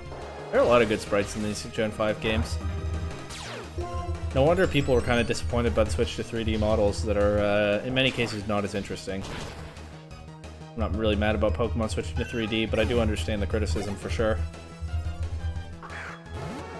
Alright, I hope I'm faster than this. Nice. She sent out 2 classic Gen 1 Pokemon so far. Let's see what her last one is. Well, that certainly fits the bill. Look how cute it is, but it's gonna get knocked out. Easiest trainer last. That is definitely something I'm not complaining about right now. GG. And because she's a... I think her trainer class was Lady? Maybe not, but she still gave me a lot of money even though she didn't use Payday. Alright, is there anything else worth exploring here? For a second I was like, wait, there's a secret 7th trainer? This guy thought about being the secret 7th trainer, but he doesn't have any Pokemon with him. He's on vacation, and I can't really blame him, right? Running with the rhythm of the waves. Okay. I'm wondering which cabin to enter. I already talked to you guys. Oh yeah, that's Chaz. Definitely battled Chaz already. I feel like there's not much to be gained from talking to the rest of these people. Especially the ones that running on the ocean. That's cool. Especially the ones in the cabins who just love to tell long stories until they hear a whistle. Exactly. Are you one of those? That was a short story. But whistle still happened. It's like that guy manifested it. Let's go outside. Oh, yeah. Alright. Castelia City skyline coming back into view. We can end on this. Once again, the sky has gone dark, but I think we will be back at sunset once we're off the boat. Improves the aesthetic of the ride, I guess. Sort of. Get a little bit of variety. If we come out here the whole time, like before, then... Nice sunset. Maybe I should have stayed down below and just waited a while to see if I'd get kicked out. I still don't know how that works, but... I'm not mad about watching this again, you know? We're almost done here. Yeah.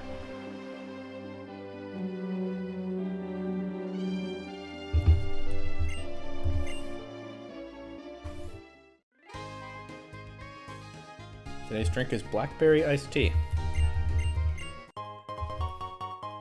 Also bought some sweet apple cider at the farmer's market this morning. But it's not what I'm drinking right now. Anyway, that was the Royal Unova. Twice over. That was kind of fun. Now, we're going to go to Nimbasa City next. Because there's something there that I forgot about. But fortunately, when I was writing down a list of things to do in the post-game, I remembered it then. I skipped over it last episode.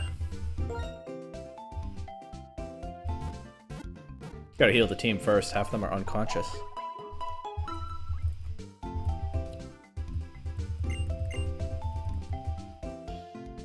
And then... something I completely missed in my initial playthrough of this game, the Battle Institute. I'm guessing some of you did not completely miss this. We already found it in the X playthrough, which I think was my first time ever playing it in any game. Last year. I'm not allowed to use Reshiram, so... that makes sense. It is a... Some Pokemon are holding identical items. You got item claw? Okay, I'm not doing this. Got item claws in here? Actually, I could do it.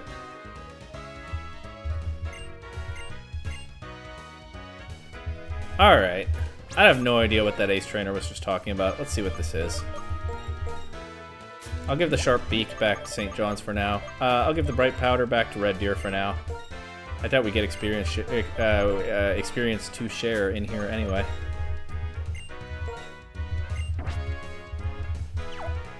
What is this, VGC? Double battles. We got item claws for some reason. I get 4 Pokemon. This is VGC, huh? I'm being tested on my VGC skills? Well, that's pretty scary. If you watch my VGC content, who's to say how this test will go? This opponent has been waiting for someone like me for a long, long time. Who knows what that means? Guess the Battle Institute doesn't get a lot of business, probably.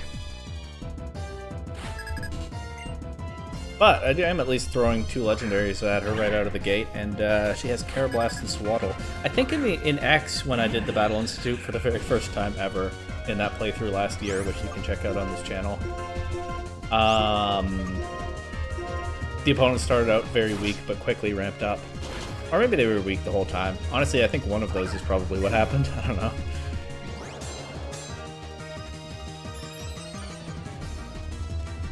What's this Carablast? Oh, okay. Matching the boosts. Well, now I can Iron Head this and Air Slash this. I think the guy said I'll face 5 battles, so if they're all like this, it'll be pretty quick at least.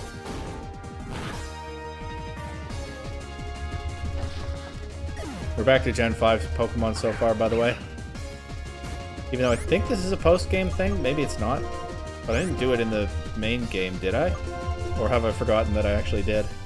There we go, land our first Focus Blast of the episode, by the way. Totally unnecessary when I had a +2 Sacred Sword coming out next, but we take those. I like you, please be my friend. Certainly not before you explain what you meant about waiting for someone like me.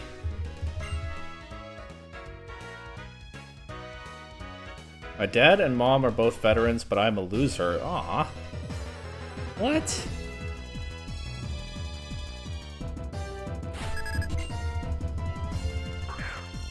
Alright, well that was a quick ramp up, and yeah, the power level did escalate quickly, and we're no longer Gen 5 only here, huh? Also, I have Superior and Crocodile in the back. I didn't even bring my Swanna. I don't think I'm switching out on this. I think I'm one-shotting the Heracross with Air Slash and looking for a flinch into Machamp. That's what I think I'm doing. I mean, hey, if this is what his team is like, Tornadus is pretty strong here. The rest of my Pokemon, not so much. But yeah, that was a big difference between... Oh! There's a big difference between Battle 1 and Battle 2. Oh dear. Goodbye, Red Deer.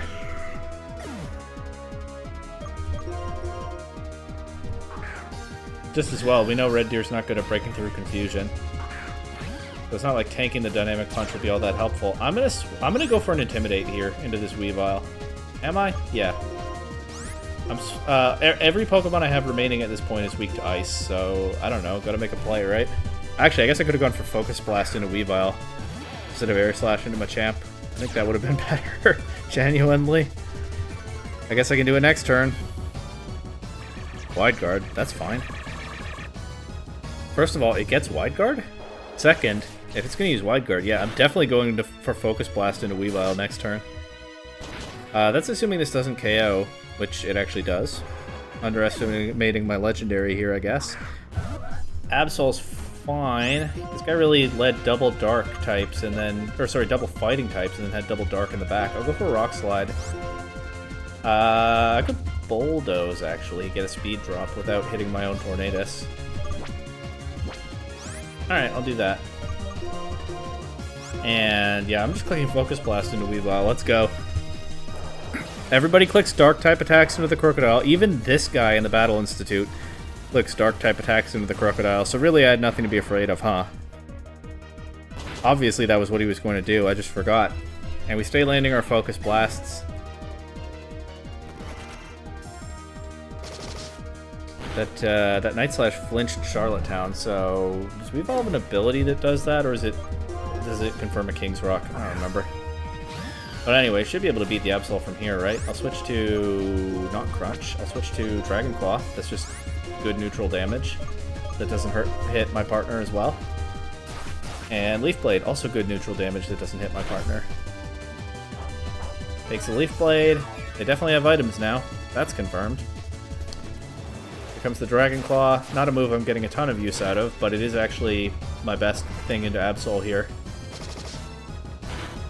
Although I guess I could go for a Rock Slide flinch if it's doing that, but this Leaf Blade might KO now. Alright, we got through Battle 2. That was a big escalation. I bet the next opponent sends out Darkrai and Latios. I bet it's Tobias from the anime up next. Alright, we ready for Darkrai and Latios? Let's go. How did they get a Darkrai in here? Game doesn't need to explain that if it doesn't want to, huh? Speed is the key in a battle. Dash, dash, dash. Alright, let's dash.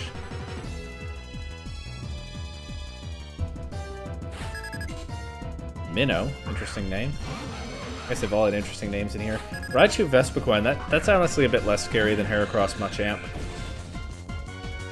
Actually, I don't have great Raichu answers. Actually, I do. I have a Ground type. I'm gonna go for a Swords Dance here. Might be punished, but I feel like I'm not threatening great damage with Red Deer anyway.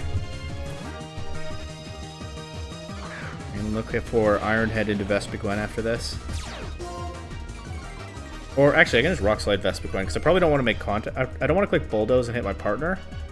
I probably don't want to make contact with Raichu because we have static, so Rock Slide is probably what I want to be clicking with. Oh, but then what does Red Deer do? Sacred Sword and risk the static? Are you serious? Alright, so Red Deer's going to hurt itself in Confusion. That simplifies my decision making. And then you just go for Rock Slide with this guy. This gal, sorry. Female crocodile. I forgot. Yep. Well, that was pretty obvious at this point. Rock Slide does not take out the Vespiquen. Vespiquen, pretty bulky, I suppose. Doesn't get the KO back either, though. I'll go for the same play again here. Brick Break from the Raichu. Honestly, I didn't pay attention to what the Raichu did last turn. I wouldn't bet that crit mattered, although with Intimidate, maybe. Alright, that's 5 times in a row across multiple battles.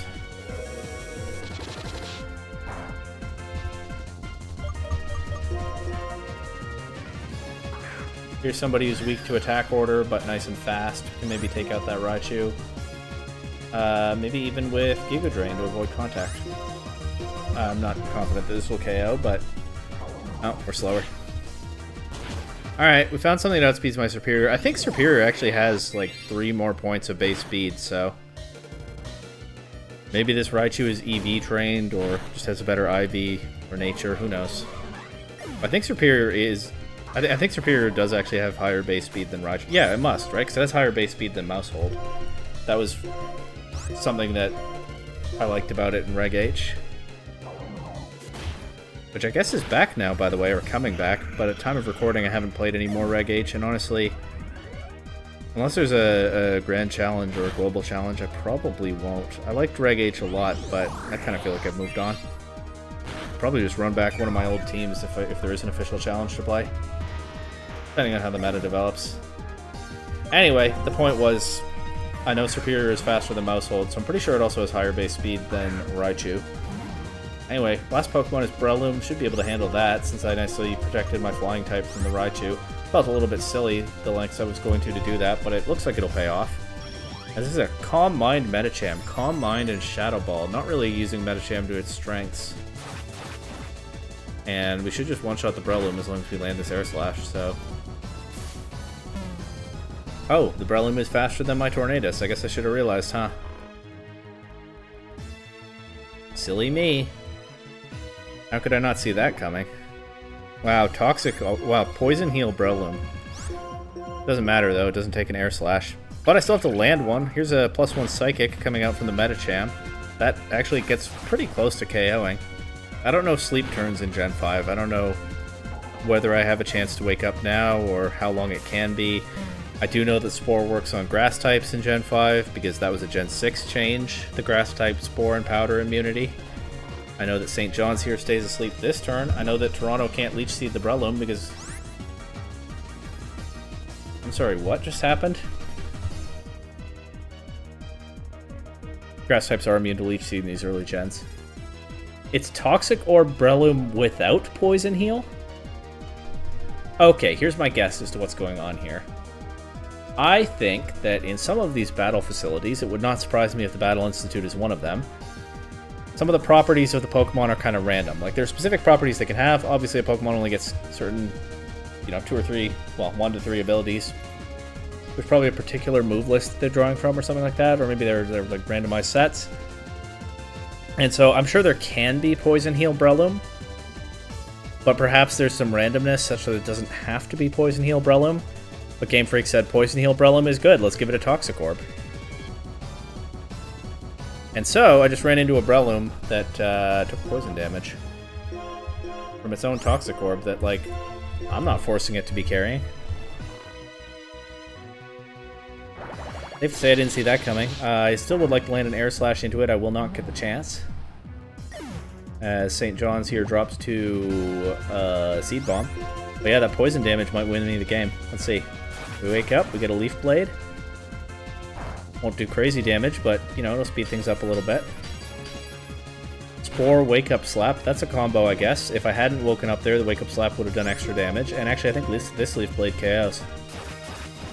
Probably would have taken a Spore again if not for Breloom taking that poison damage from its own item. I was not ready for that, but okay. Toronto the Superior clutches up once again.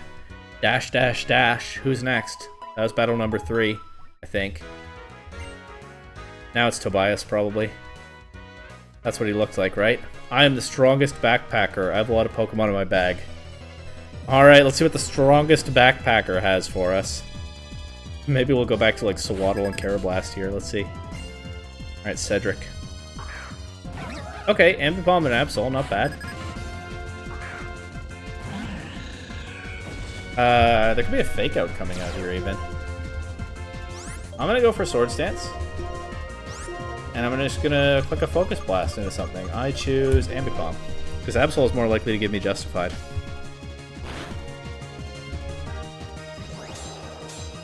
And Ambipom could have crazy coverage. It has a wide move pool. I'm more afraid of it than I am Absol. Payback into St. John's. There will be no Focus Blast in this game. But I got Red Deer to +2 and I can now get an Intimidate.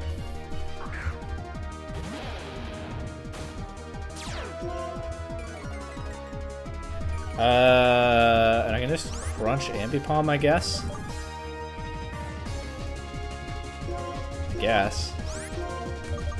little bit more efficient if I do that in Sacred Sword Absol U-turn. Okay. It's super effective.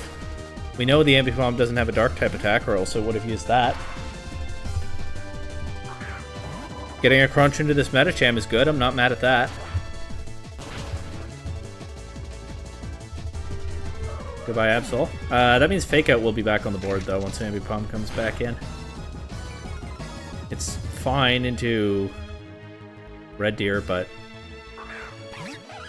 I can do some damage to Charlottetown. Also, the bigger thing is it could create an opening for the Medicham to attack. So I'm going to double into Medicham here with Iron Head and Crunch. Fake Out goes into Red Deer. Won't do much damage, but might keep the Medicham healthy as a high jump kick comes out, thankfully into Charlottetown and not Red Deer. It does KO. Oh, the Medicham is faster than Red Deer. That's not good.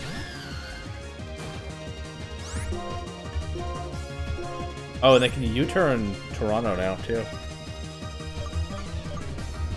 You know what I'm going to do here? I'm actually going to attack the Ambipom, looking to catch whatever comes in.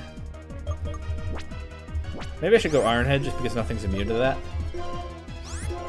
And I'll go for a big Leaf Blade into Medicham. Maybe a crit, or maybe it misses a high jump kick. Leaf Blade does have that boosted crit rate. Superior's so good. Leaf Blade has that boosted crit rate. Let's go. Explode. Okay, Sacred Sword would have been better, but I didn't know. It misses. Okay, Toronto is slower than the Medicham. Maybe it's Scarfed. I don't know, but it misses the high jump kick. That was the other out. We get an Iron Head into Explode. Let's see what it does. Okay, one more Fake Out available, but it can only go into one of my Pokemon, and surely both of my Pokemon outspeed Explode, right? Explode is not a fast Mon. Oh, they just go for the U-turn now. That'll take out Toronto, but I haven't seen any evidence that the Ambipom can beat Red Deer. Oh, Choppleberry, cool. I guess it was moot, which attack I clicked on the U-turn. Thief! Wait, they stole my Bright Powder. What if I miss all my Sacred Swords now? It does give me a Justified boost, but it doesn't matter if I don't land my... Oh, they didn't steal my item because they have an item. Never mind, we're fine. Thief would have stolen my item if the Ambipom didn't have an item, which would have been a funny attack. But I think we know at this point that these Battle Institute teams are not that coherent. I'm going to be thinking about that Breloom later. The Ambipom's more reasonable, but... Alright, now it's time to face Tobias. Surely. I don't know how he got a Darkrai in here, but we know it's coming, right? I want to have an exhilarating battle, got it? That's what you say before you send out a Darkrai, for sure. Cyclist Dante. You know, that guy's been into the depths and tapped into the unholy power of Pokemon like Darkrai. Anyway, he actually sends out 2 ground types that ought to be pretty manageable for, like, St. John's and Toronto. Unless the Seismitoad clicks a poison type attack into my steel type right now for some reason. I don't actually know what St. John's should do here. I guess I'll just air slash the Marowak. Because I can wipe out, unless it has a Rindo Berry, maybe even if it does, I can wipe out the Seismitoad with a grass attack next turn. Earth Power? Okay.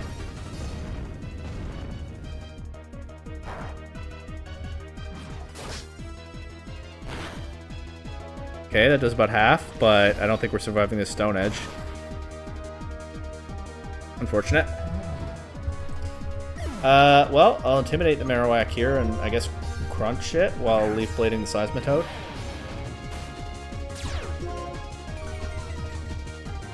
St. John's has not been bad in this Battle Institute run, but sure has been dropping quickly to strong attacks. Really came through. Why is this Seismitoad faster? I know it doesn't have a Scarf, it's changed moves. I think it's Poison, and I went for Leaf Blade instead of Giga Drain. Why is everything outspeeding? I know I haven't EV trained or anything, but why is everything outspeeding my fast snake? Surely the Marowak... okay, well the Marowak doesn't outspeed Superior, but Marowak is a slow Pokemon. Why is it moving next? Alright, well... 2 versus 2. Let's see what you've got. Hopefully not more ground types. Zebstrika, that's good. Strika should be manageable. What's the other one? Darkrai? Cryogonal. Okay.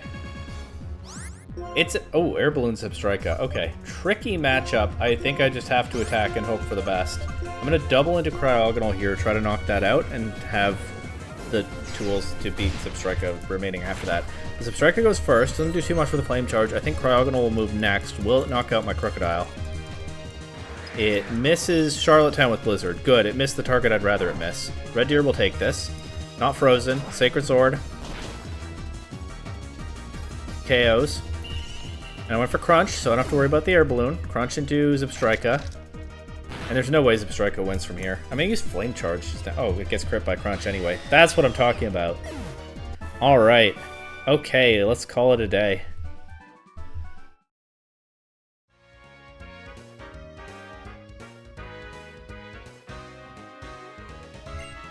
I'll tell you the result of your battle test. The test result is 6 stars out of 7, 5,616 points, elite rank, whatever any of that means. Powerhouse team of Cobalion, Tornadus, Crocodile, and Superior. Safe to say everybody put in work there. There we go. Got a little nervous when it seemed like my VGC skills were being tested, but worked out fine in the end. And on to the next thing. I could have done this earlier because I'm sort of trying to go geographically here, but honestly I kind of forgot where the desert... Oh, no, wait. I am going to go to the desert resort, but there's something else first. Sorry, I'm getting my orders scrambled a little bit. That was Nimbasa City. We'll be back, but for now, it's winter. It's time to see Isurus City, as we haven't seen it in this playthrough before.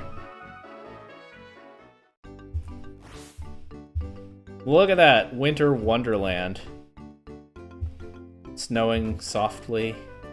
Snow all over the ground and the trees, and we can climb this now and go up here. On top of the gym, how cool is that? I guess technically the location over here is Dragon Spiral Tower. Oh, let's give my experience shares back.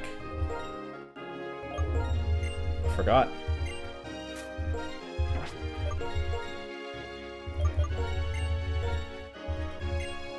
Wonder whether that sharp beak came in handy in the Institute. I don't know any of the roles involved. We get this item. A nugget. Okay. Had to wait until winter for that. Better get a good price. Standing on top of a gym like that old man when you do the missing no glitch in red and blue. Let's go see the Dragon Spiral Tower area. Nice and snowy out here too. We now know we can surf this way. This guy's staying over here because the region will surely be shaken to its core if he leaves. Back to the city.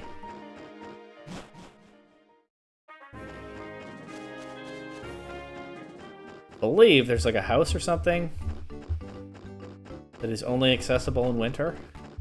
Look at that snow on the roof of the Pokemon Center. That's a nice touch. Down here, climb some more snowbanks. Oh, maybe not this way. Can't be running into any Stunfisk or anything here. I guess there are still pools of water where I could fish. Or, surf.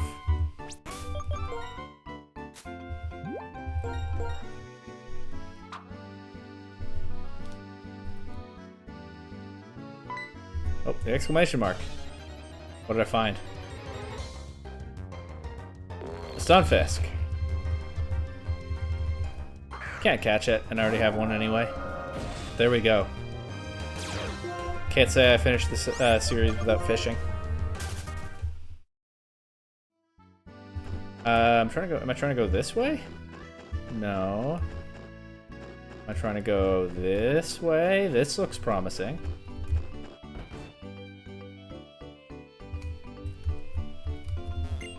My dad used to have a cool job in a faraway region. Oh, I wonder what that was. Welcome. Hey, I have a lot of souvenirs that my sweetie's old coworkers gave me. I don't mind giving you one. Rage Candy Bar. That's why I had to come here for the desert resort. Favorite of your sweetie's old coworker. Alright, a cool job. Let's watch some TV. Kids doing like language lessons with the Japanese names of Pokemon. Whoa, wait. I don't know if I've ever watched TV in this game before. Wait, this show rocks. You over there. Oh, it's Squirtle. Look at that. I didn't know there was... I know there was a TV show that taught us English-speaking kids. I mean, I wasn't a kid when these games came out, but... You know what I mean. The Japanese names of Pokemon. Old-fashioned word for money. Squirtle shells look like old coins. Wait, that's so cool. What do you think? What is that in the original Japanese? I should probably look this up. Bulbapedia can probably tell me or something. Do you think it's just like a Pokemon etymology lesson in the original Japanese, or do they teach English names or something else? This is not English, that's for sure. I think it's Japanese. What? No way? We're rolling? What happened there? Wow, an expert crafted escape rope. Wait, the TV is actually pretty cool in this game. I watched TV in Gen 3, certainly. Ruby and Sapphire, especially when I battled Gabby and Ty, and, you know, I would show up on the show. 3 million... Wow, okay, what a ripoff. Wait, there's a lot of flavor in these TV shows that I didn't know about. Oh, we get to actually watch this show now? Whoa, that's so cool. Okay, I only watched TV because I was stalling before talking to this guy, but that's actually super cool, and I did not know that about these games. I love that I'm finding some new things in this series. It doesn't... You know, revisiting the old stuff is nice, but finding things I didn't know about, it doesn't get any better than that. Anyway, this guy had a cool job in a faraway region, and his old coworkers loved Rage Candy Bars. Does that bring anything to mind? Oh, member of Team Rocket I was, long time gone. But Team Rocket, bye-bye a go-go. I, my region, went home. Make new Team Rocket I did, so myself I pledged. But now I married am. Now for Team Rocket, there is no time by me. But happy family is big hooray. It's that guy. It's the grunt from the Johto games. The one Team Rocket grunt that you encountered in Kanto. Now, it's a little bit weird because, like...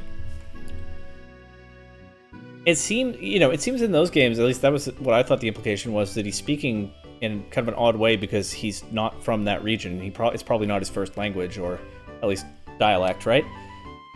This dialogue here strongly implies that he's from Unova, but his speech is still coming across like that. I mean, I guess they did it to make the character recognizable, but it's a little bit incoherent.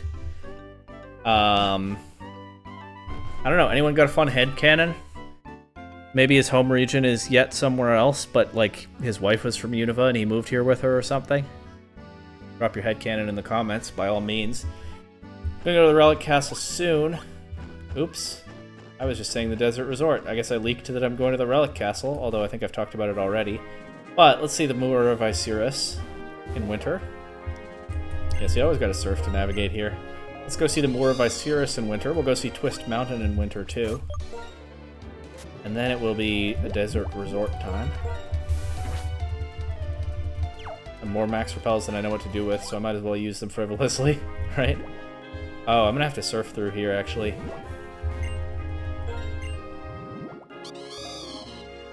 I think it was winter in this area on my first playthrough. I think I talked about that in an earlier episode, so that actually was the first way I ever learned to navigate this area. Yeah, I don't think you can get between those trees in winter. Maybe there's a way. But I think... Like, okay, I'll go... What am I trying to do? I'll go here, here... Up and around... Plop, plop, plop. That just brought me back here. That was silly. What I'm trying to do is... Hang on. This will work.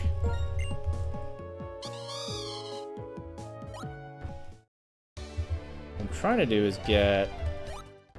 Here. Oops. And then I can... go here. But yeah, that still doesn't work. I just bump into the tree. Is this the same music as the Dream Yard, by the way? I don't think I noticed that the first time I came here. I think it is. Also in the Moor of Osiris. That's interesting. What does that say about this area? I believe it is part of the lore, although we didn't find any proof for that in this playthrough. Maybe it's a Black 2, White 2 thing. That this is where Cobalion and friends rescued Pokemon from a fire. So it's something of a legendary place.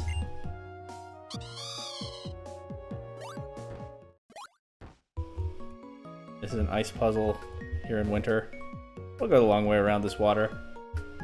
Have some fun sliding on the ice, and then Twist Mountain.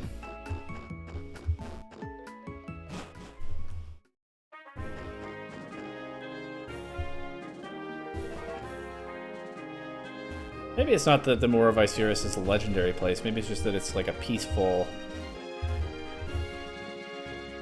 calm place, you know? Maybe that's why that music felt appropriate for there.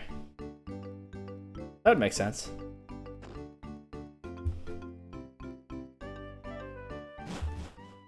Now, the first time I ever saw Twist Mountain, I think I talked about this before, I watched someone else play through the game in Japanese. X and Y were the first Pokemon games to release worldwide simultaneously. Back when Black and White came out, Japan got the games earlier than we did, like months earlier.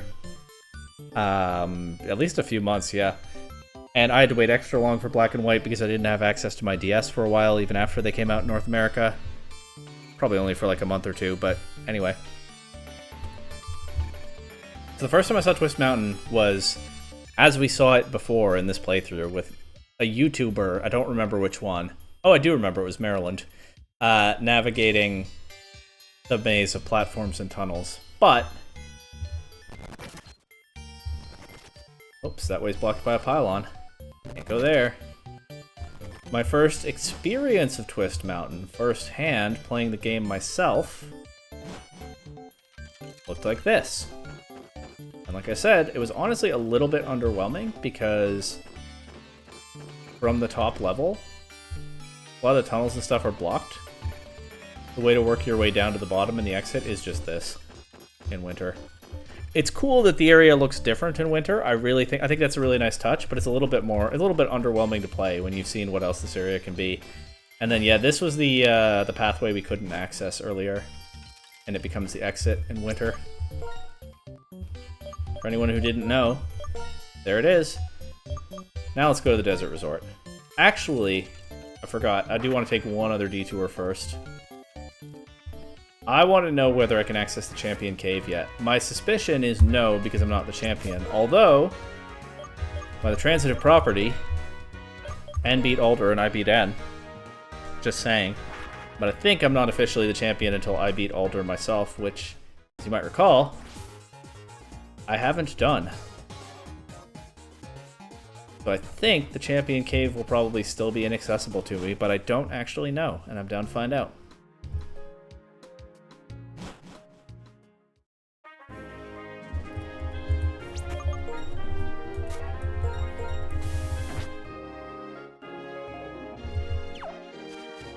It's a good post game, huh? Lots to do. Lots of just interesting little stuff to check. Oh, I can go in. Maybe I am the champion. Enter the cave and strengthen both yourself and your Pokemon. It's dark. I'll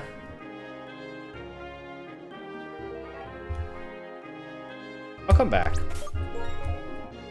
Let's do Relic Castle first. I've been building that up, which is to say I keep saying that I'll do it and then running off and doing other things.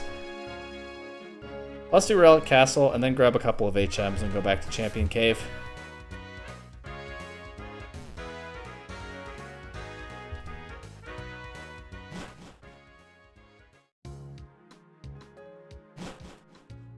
Look at this, we've been all over. I have not yet gone to a brand new part of the region. There's a whole bunch of the region that I haven't explored yet. Obviously that's coming up. I've just gone to other nooks and crannies in familiar areas so far, and we've spent, what, close to a couple hours on this post-game already? Between seasonal differences, new areas, new catches. A couple more new catches coming up. Well, if I catch them. I'm gonna go ahead and swap my superior to the front of the party right now because I think I only get one shot at each of these leech seeds. As we return to the desert resort.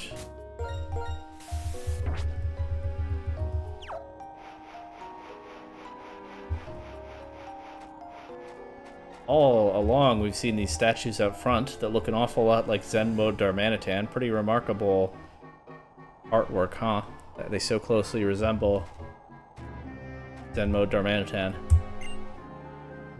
I don't know why I would give a Rage Candy Bar to a Pokemon statue. I cannot explain for 1 second why that stands out to the protagonist of this game as a sensible thing to do, but anyway. It wasn't just a statue. Darmanitan awakened, and here it is. Oh, you know what? I don't need to Leech Seed this, so it'll take sand damage. Probably better to just chuck balls from the get-go. I have 40 Ultra Balls. It's at level 35. I like my chances. Not immediately, but over time.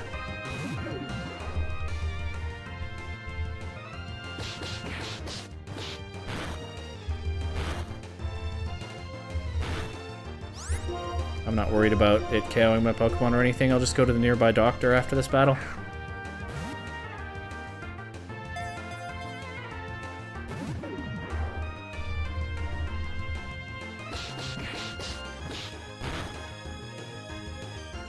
Yeah, what more can you ask in a post-game? Fun little activities. Big new area to explore. It's not a whole other region, but it's still pretty solid. And a whole bunch to explore in the areas you've already been. They really went to the next level in these games. That was a pretty easy catch.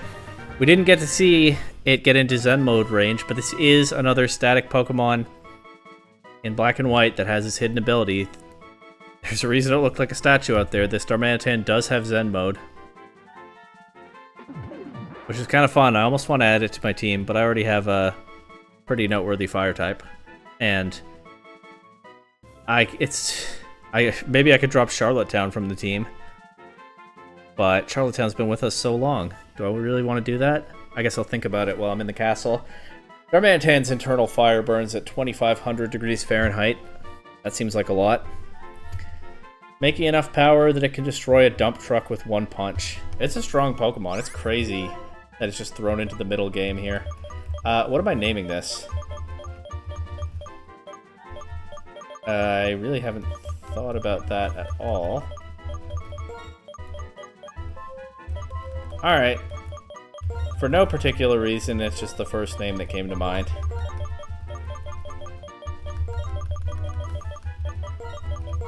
This guy gets Yarmouth. I think I can catch these others too, right?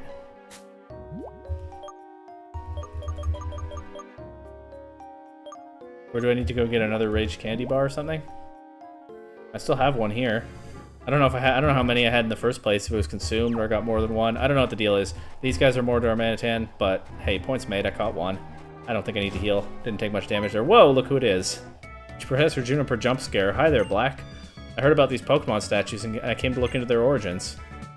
I've learned that each of these Pokemon statues is actually a real Pokemon. It's called Darmanitan. It's sleeping, so it's become like a stone. When I quickly measured how long they've existed, it was amazing! Around 2,500 years! Okay, first of all, what is it with Darmanitan, the number 2,500? That was the number of degrees of its temperature, or whatever. But also, whoa, these guys have been sitting here for a long time. Seems like they went to sleep that long ago. That means they've been here since before this place was in ruins, when the Relic Castle was flourishing. Perhaps they were guarding the city. These Pokemon. They are either in a state of hibernation or meditation, so if you wake them, they will become active once again. And the item that wakes up Darmanitan is actually this Rage Candy Bar. That's why I will share one with you too, Black. Alright, so she gives me another one. I didn't realize she would. I could have just gotten this instead of going to Osiris City first, but no big deal, right?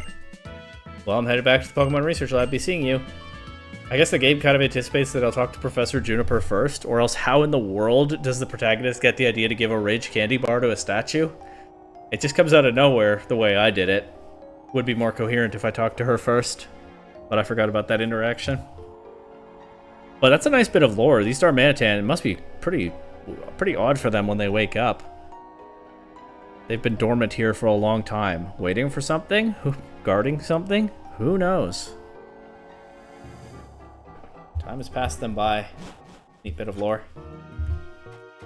I don't think this is the right way for what I'm looking for, but I do want to see what I find. I mean, never got a chance to explore that bottom room where we encountered Getsus, right? We just have that interaction with him and then get kicked out.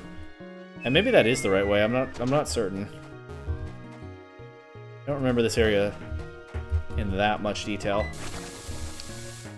No Team Plasma Grunts to helpfully mark the way, but I think I more or less remember.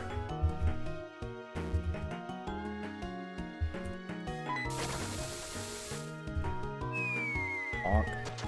Let's let this one trap me. Even though it's slower. It's kind of fun, right? Yep, we're back down here. Big pile of sand, and there's a door. I think this was the right way. Let's go over here first. Does this just lead out? This is probably the exit that we're implied to have taken after talking with Getsus. But I don't think this door was even available before. I think this is a post-game only area here. Maybe I'm mistaken. But that sure is a Team Plasma Grunt. Guess they are here to guide the way after all. Double exclamation mark. And they're out of here. Alright, that way. Got it. I think there are wild encounters down here, so I'm going to keep the repels up.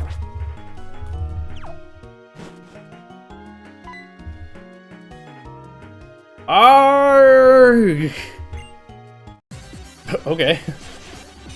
Haven't quite reached saying words yet, huh? Well, this guy does not like me. I think we can infer that. That's a pretty strong Pokemon for Team Plasma Grunt. Good thing I have my Grass type in the front of the party for reasons unrelated to this battle that I definitely didn't remember.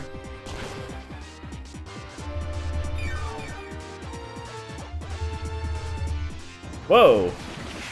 That's a little bit stronger than Dragon Claw, huh? That move could be some good value in some situations. We'll get some health back here, and that's it for this Grunt. Maybe this guy was also testing me, although he didn't seem like it.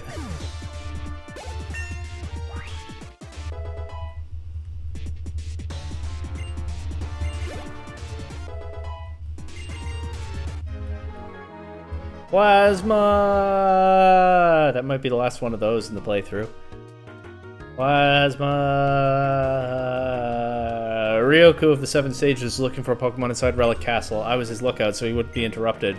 Stupid, stupid, stupid me. Plus weak. And did I mention stupid? It all adds up to nincompoop. Alright, this guy needs to settle down. Jeez. I think I preferred him non-verbal. I don't remember how this works. There's some kind of puzzle with the pillars, I think.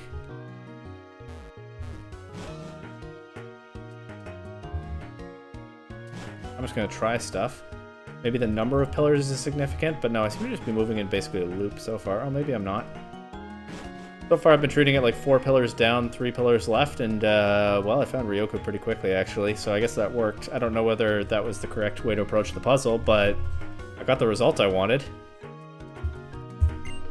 I was planning to catch the Pokemon called Volcarona that lives in this relic castle and present it to Getsus. But the Shadow Triad said that Getsus has gone somewhere, right? 7 sages. We always said we were complete when the 7 of us were together. Now I don't know the meaning of those words anymore. I guess I don't mind, even if we were being used, but the dream is over. Aw. I no longer need this. Getsus gave it to me, but I have no use for it. Oh, mind? Okay. Not bad. This relic castle and our own castle are both crumbling. But what's different is that this relic castle is the remains of a civilization, and our castle left nothing behind. Regarding Team Plasma, I am an officer of the International Police, and you must satisfy my request for certain information. Understood. But we don't know much about Getsus or our Lord N. We haven't even figured out if they are father and son. There we go, some wiggle room already in black and white on that one, huh?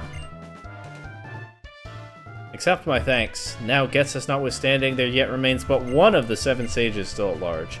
They are thinking, upon what topics? They are hoping, upon what chances?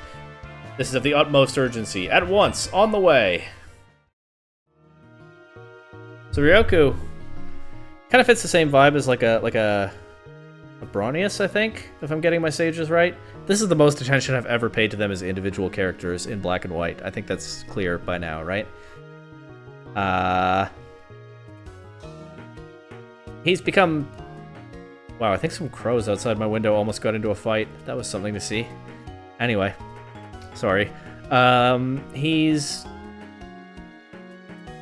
starting at least to see through Getsus' manipulations, and yet he still feels some attachment to them.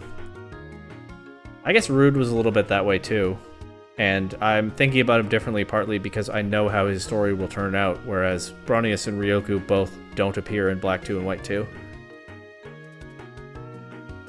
But it kind of feels like to some extent these guys enjoyed believing in something even as they found it to be wrong and empty over time. They're all very cooperative with Looker, so I mean, most of them at least have somewhat moved on. We'll see 2 years later that one of them is unable to move on. Anyway, look at this room. We got the wall art of Volcarona back there, nice mural. Kind of seems like Volcarona was an important Pokemon of this ancient civilization. And I think that is part of the lore, right? That like Volcarona is so like the sun in appearance and powers, even able to provide light in, I don't know, sandstorms or something, that it had a lot of importance to an ancient civilization. This is, of course, the only wild Volcarona encounter in all of Black and White. It is post-game only in these games, unlike in the sequels. There's a Larvesta egg that I didn't get, but I pointed out where it is. You can hatch a Larvesta at level 1, train it up, it evolves into Volcarona at something like level...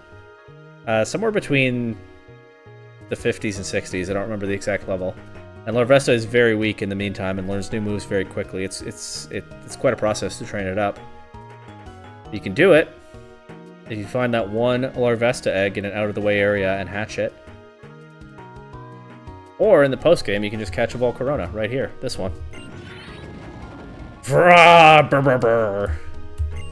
I think maybe that's supposed to be like a cry and then its wings beating. Vrah! I don't know. Here it is, level 70. I'm going to say that I outspeed despite a 15 level difference and get this Leech Seed off. I am mistaken. Alright, might not be catching this. I might as well still try, though. New plan. We go Fire and Bug Resist. And we attack it. Honestly, it's not the end of the world if I KO it. Catching Volcarona is not that important to me in this playthrough. I have too many cool fire types to balance on my team. River Dance, uh-oh. That's going to help it take my special attacks. Maybe that's for the best, though, as I'm trying to weaken it. I don't know. One of the crows has picked something up. I can't tell what that is. It looks like a clump of dirt from here, but... Do crows eat meat? I think they might. Could be a mouse or something. I don't know if crows eat those. I can't tell what it is from here. The other crow has moved some distance away, though, so I don't think they're about to fight anymore. This Volcarona is just spamming Quiver Dance. Okay, but we're gradually weakening it. This is going to be a +2 heat wave now, but it is double resisted. It still does a lot.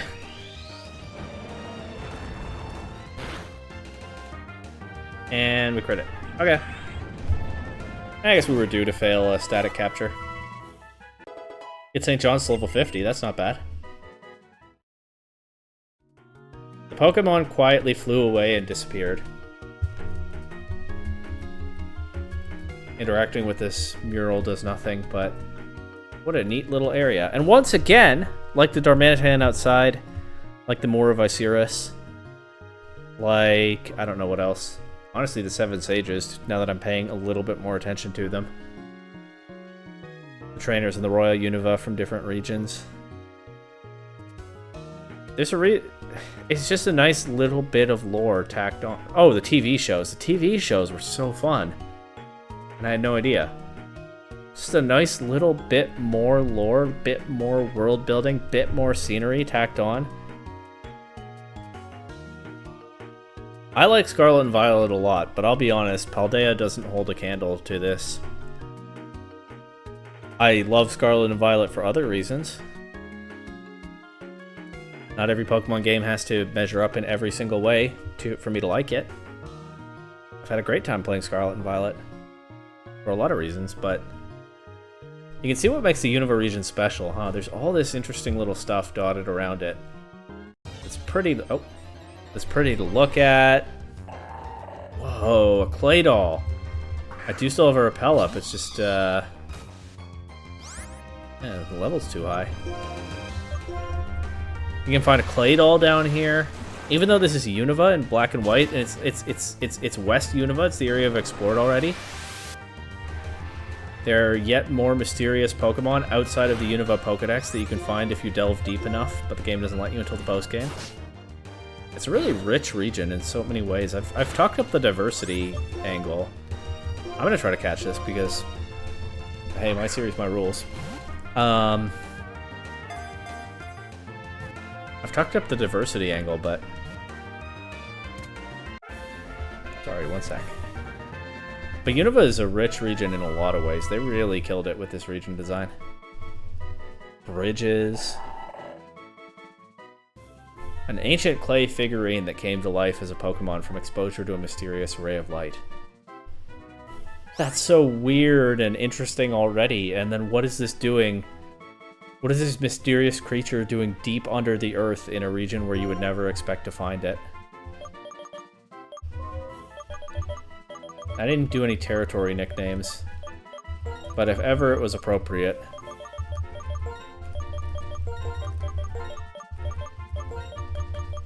I'm gonna run out of characters. I'll just drop the K. I know how to spell Yellowknife, but this name is exactly at the character limit. I guess I could have dropped the W in yellow instead, but I didn't think of that in time.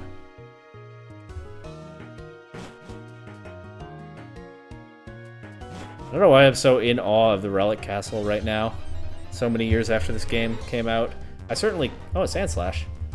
That's a little bit less of a mysterious creature deep under the earth vibe, but it actually is a creature strange to this region that you only find by delving deep enough into the earth. I don't think Game Freak even really thought about it in those terms. But it is somehow hitting me just right now.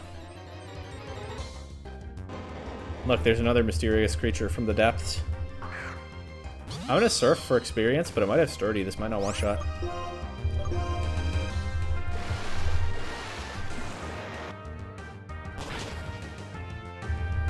It does have sturdy.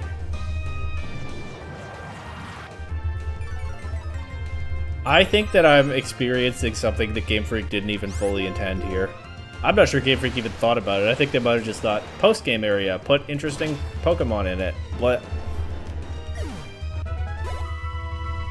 man, something is really landing with me right now. I'm having an experience of the Relic Castle unlike any I've ever had before. Which is, hey, part of the joy of this series for me. That I take this different kind of look at these areas. This series, yeah, well, this series Unova Revisited, but the broader Revisited concept that I started on a whim last year with Pokemon X, because Legend ZA had been announced. I felt like X was kind of underrated. Do I still feel like X is kind of underrated? Yeah, probably. I don't think that opinion changes here, but I think I've slept on Black and White a little bit. I didn't appreciate fully these games when they were new. And I raised an eyebrow a little bit when I saw people in recent years calling them the best in the series, but you know, if I try really hard to take off my nostalgia goggles for Generations 2 and 3, which were my formative Pokemon generations... Got an Earthquake TM. I think it holds up. I think Gen 5... There's a part of me that doesn't want to say it. There's a part of me... Look, Gen 2 is my peak. It's my favorite. It'll probably always be my favorite. But... trying to be a little bit more objective about it. Perhaps Gen 5 is peak. That felt wrong coming out, but it also felt wrong to keep it in. What can I say? Taught Earthquake to Charlottetown now.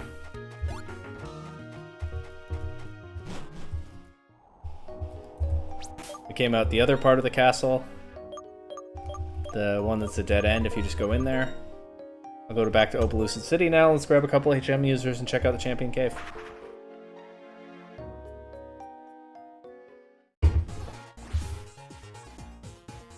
I guess because I'm committing to being a cringe legendary spammer in this postgame, I'll get my strength user and my flash user, and I'll leave Toronto and Charlottetown in the PC. I can't leave Steinbach because I don't know whether I'll have to surf in the cave. But I'll bring Steinbach and my 3 legendaries. Well, 3 legendaries I train. I do have a Terrakion that I haven't trained at all, because I decided one Sword of Justice was enough on the team. Oh, whoops. I didn't change my box, so Yarmouth and Yellowknife went to the Deerling box. Let's fix that. Yarmouth gets to be the first Pokemon in box 2. Look at that moveset. Thrash, Belly Drum, Flare Blitz, and Hammer Arm. At level 35, that is scary stuff. Made slightly awkward by the fact that Belly Drum will, at least if it has odd or even HP, activate Zen mode, and at that point it becomes a special attacker. So it's a little bit of an incoherent moveset, but there you go, Zen mode Darmanitan. I kind of want to train it. I don't think I will in this playthrough. I think my team is more or less set. We'll see what happens if I catch Kyurem. But otherwise... But it's a cool little post-game capture, huh? I also couldn't really take full advantage in my first playthrough because I had a Darmanitan on my main team that I've been training since the first time I went through the desert. So even though Zen mode is a weird and cool ability, I was kind of attached to the Darmanitan I already had, so I don't think I've ever actually trained one of these guys. But it's a neat post-game catch. And here's Yellowknife, the Claydol. Really hit just right. This was the first non-Volcarona Pokemon that I encountered down there. By the way, notice all those encounters didn't appear until after Volcarona. The actual reason for that is that I had a level 55 Superior in front of my party, and then Volcarona KO'd it, and when it was conscious, it was at a high enough level to ward off encounters with a repel. There's no mystery to this one, but kind of a neat effect. Volcarona quietly flies away and suddenly mysterious creatures of the earth pop out. I can start popping on this, but I don't know, that really hit just right with me. I don't know, I can't fully explain it. Sandstorm, Hyper Beam, Extrasensory, Cosmic Power. I almost want to put this on the team. I almost do. It would be interesting. When have I trained a Claydol?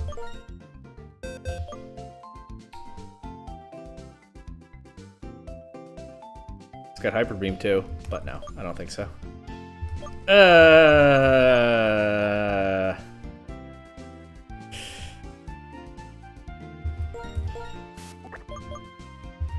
I'll think about it when I come back from the cave.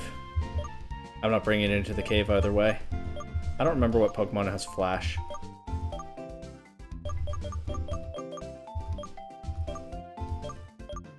Hopefully I won't need Waterfall, but I guess I'll just come back if I do. I'm not going to assume that I need it. Did you remember that I have 3 different Boldore, by the way? Silly playthrough. Silly things came from failing the Nuzlocke so early. Alright. Grab Montreal the Boldore that knows Strength. Oh! I deleted Flash. This guy knew Flash, and then I deleted it. Well, let's just do that again. Let's just go ahead and grab Moose Jaw, the Chandelure, coming out of retirement for one last job. I will once again delete Will-O-Wisp for Flash, and then out of respect, I'll reverse it again after. There we go. TM 70, I think? Or 75, maybe? 70.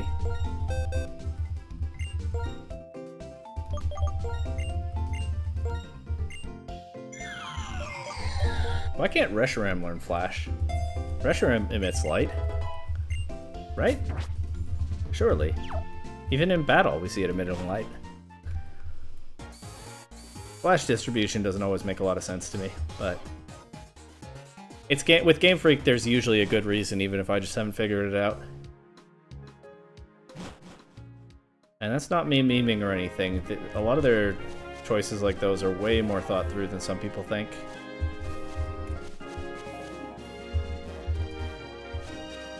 I'm not using Repel right now. I think I have one active, actually. But what I certainly don't have yet is a Champion Cave encounter.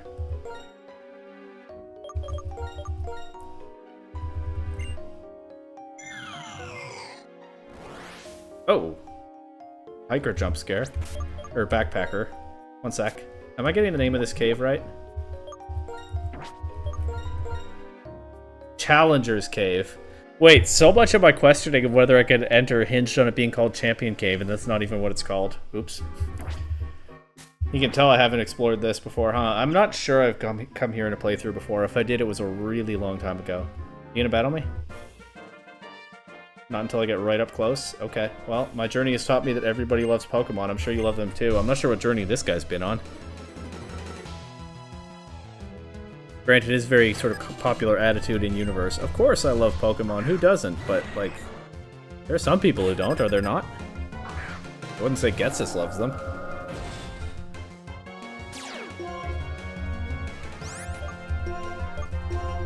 Let's see if we can just extrasensory through this, ideally without getting badly poisoned.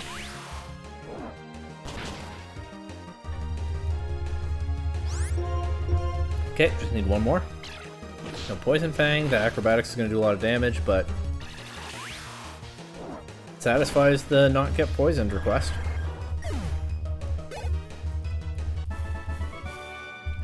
We lost the journey, will still continue. Okay. We will keep walking as long as the road goes on, as long as I'm with my Pokemon. Alright. Nice dude. Clearly got a story if he's allowed in this cave in the first place. Is this just a gauntlet of trainers? If there is a steep cave in the east, I go there and train my Pokemon, and if there's a strong trainer in the west, I go there and challenge that trainer. Is this just a gauntlet of strong, vaguely thoughtful trainers? I know there's not like a legendary in here or anything. So far, there's not much to the cave at all, except the trainers. This guy has 4 Pokemon. Starts with the Dratini. That's very cool, especially since there's been no opportunity to see something like that before in this playthrough. But let's test out our new Dragon Pulse. I've always loved Dragon Pulse animations. They're always good stuff. Although the original one back in Gen 4 is my favorite. So I guess you could say that I think Dragon Pulse animations have gone progressively worse. I'm going to say this has Sturdy, and I'm going to use Extrasensory to try to flinch it before I go for a Dragon Pulse. Crit. Hammer Arm. That'll KO. No, it didn't. Nice. I could probably KO it with another Extrasensory. No Dragon Pulse needed. Sudowoodo admittedly looks a little bit weird in this sprite. Its proportions or something. Face? I don't know. They just look a little silly. Here's a Scyther. I think that's going to outspeed and KO, but in case it doesn't, let's go for a Fusion Flare. Faint? We don't even know if it outspeeds. That has priority. Probably outspeeds, though.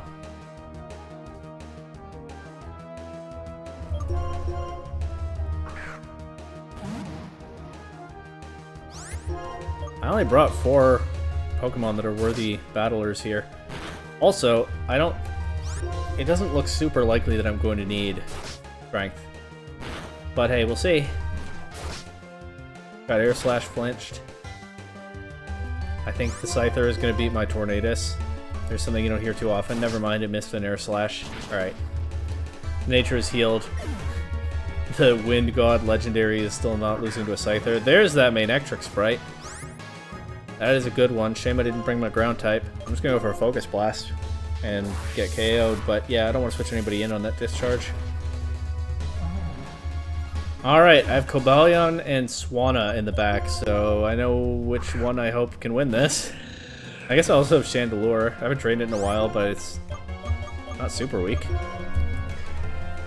Charge, that's fine. Boost special defense. I didn't go for special attack.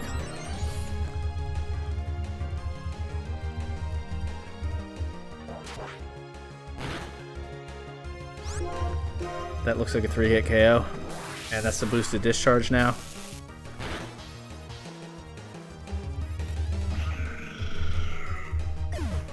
Alright, I'm fine with my Pokemon taking some damage and stuff, but I don't want to actually lose a battle in here, so I'm going to use a Revive, Halifax. I don't think I'm going to go run back and heal between battles and be annoying like that, but yeah, I am going to do what I can to not lose a battle. Oh, I don't have very many Revives, actually. I mean, I have almost 30. That's a decent number, but it's fewer than I thought I had.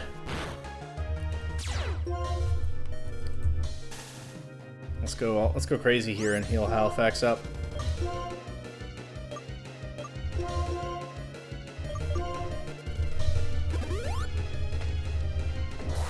Challenger's Cave is no joke, huh? Well, of course, everybody's Pokemon are at level 63 or 64. Bare minimum 60. All of a sudden, that's one thing that's... I mean, I think levels are kind of a contrivance anyway. I don't think you can take levels too literally in Pokemon games. But... yeah, all these post-game areas, everybody's got Pokemon with levels in the low to mid-60s. How about that? Even just off the path from areas where it's like level 20 stuff. Here's a charge-boosted Wild Charge. This doesn't do too much. Yeah, having a broken restricted legendary is making a big difference in this game so far, that's for sure.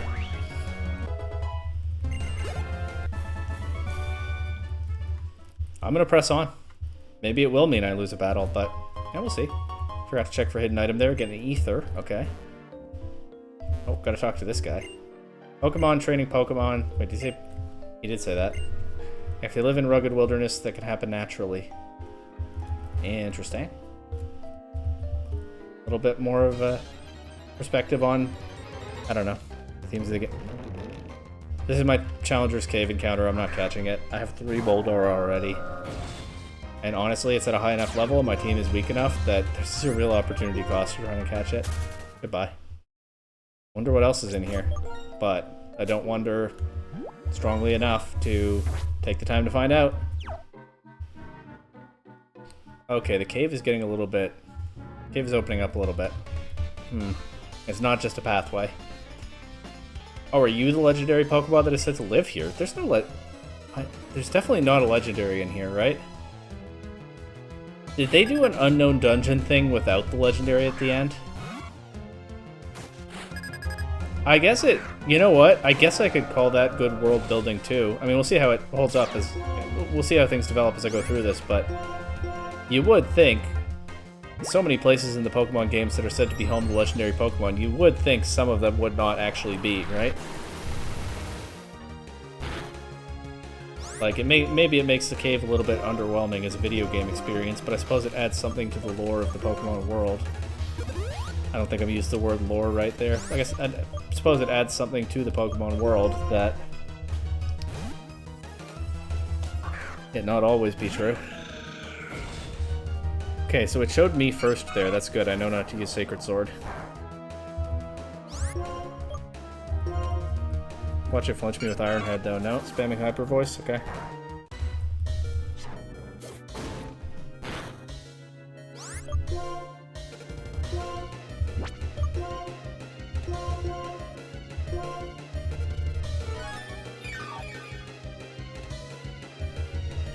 I might be a strong trainer, but I do not know that I was ready for this cave. But here we are. This guy still has 2 more Pokemon. Or, I think this is a woman, right? Or a girl. I don't know how old ace trainers are. I think she still has 2 more Pokemon after this. I don't think. That part I do know. There's a lot of Hyper Voice damage from a little Furret. What's next? Alright, that's kind of scary. Flinch? Nope, you're faster. Well, I do have something for that dig. That at least is the case. I do have 2 flying types on my team. Because I didn't want to teach fly to my Tornadus. Let's go. Who actually lands a Dragon Rush? Levels in the 60s are one thing, but why are these NPCs so lucky? That did so little damage. Okay, this one misses at least. I mean, I just lose to dig if I let Steinbach go down, and if she's spamming an inaccurate attack, then let's be annoying and do this.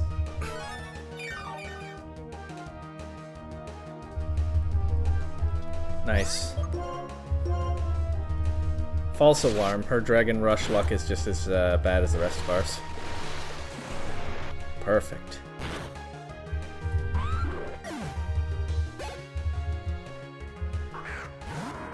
Huh.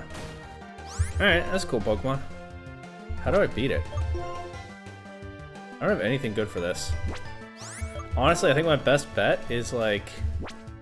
I was gonna say sack Steinbach. Let's actually sack Moose Jaw, because Moose Jaw is not here to battle. And get Red Deer in and use X-Scissor. I think Red Deer would just be knocked out switching in on that Psychic. I mean, I don't think X-Scissor is going to one-shot. It's going to happen anyway, but maybe I can close it out with Halifax. Or maybe X-Scissor crits. I'm assuming I'm faster. I am assuming that, but we'll see. Okay, that part works. Good damn it. That was a crit. Uh-oh. But on the other hand, good time for it.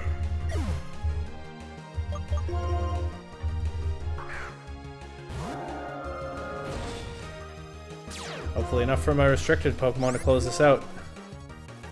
Dragon Pulse is what now? Base 135 power with stab? Is it 90 or 80? Doesn't matter. High-end estimate 90. Base 135 power with stab. Guess what's stronger? If I connect.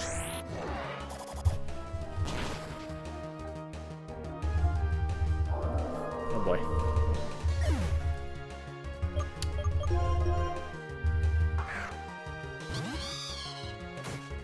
Let's try that again.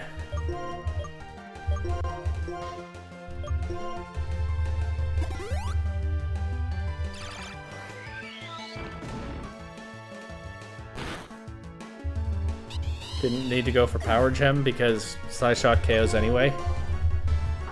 Nice flex, I suppose. If my math is right, you know what's stronger than a Dragon Pulse even with stab? Yeah, that's what I thought.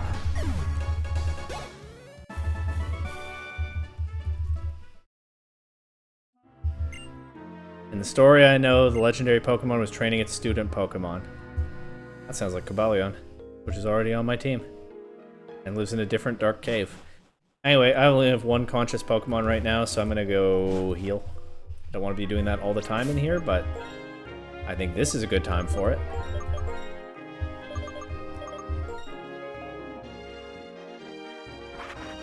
I'll keep Montreal in the party for now. Maybe I'll need strength, I don't know. Be silly if I don't, but what can you do?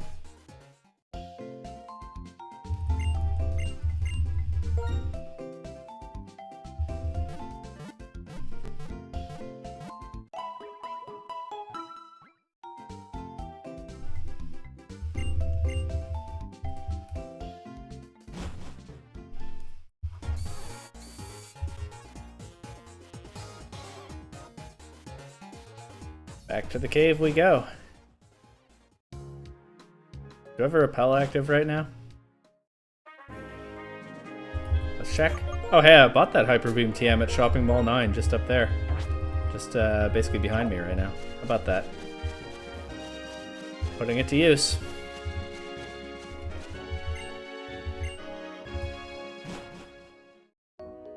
The cave's name never pops up when I go in. No wonder I was confused. You notice that? The location pop-up doesn't happen with this cave. Maybe it's a mysterious place with a legendary Pokemon living inside. Maybe. Who's to say?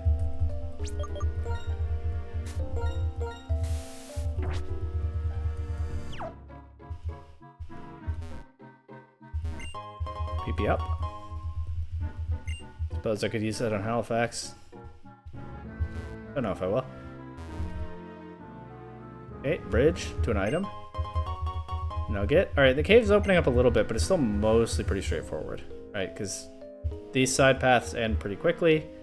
Get some nice items out of them, and I guess the right way is down there. Any items over here? No?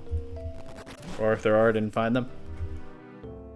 Okay, up first, surf area. Go down here and it's a ledge, so actually I have to go up, okay.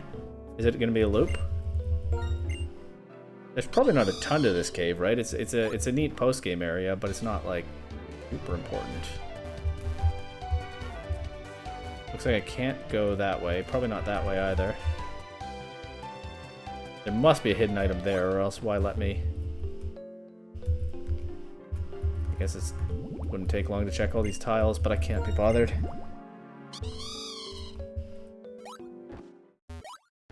Likewise here.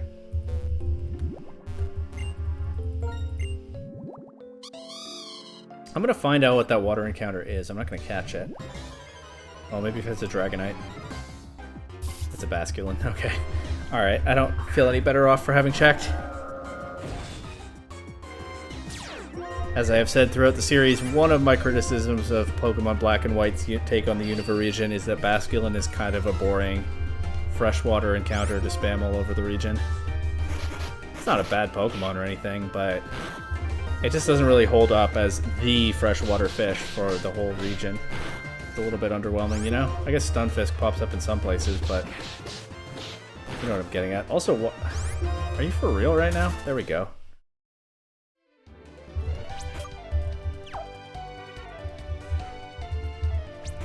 Yes, I thought about using a full restore there. I may yet, if I see a trainer. The only reason I didn't there is that I don't know whether there will be more trainers. Those might have been all of them upstairs, who knows? Okay, interesting little area here. Okay, so that's a dead end, probably with a hidden item at the end, so let's go that way first. I don't think I'm going to be using strength in here. Full restore, nice. Can use that on my Reshiram if I see a trainer.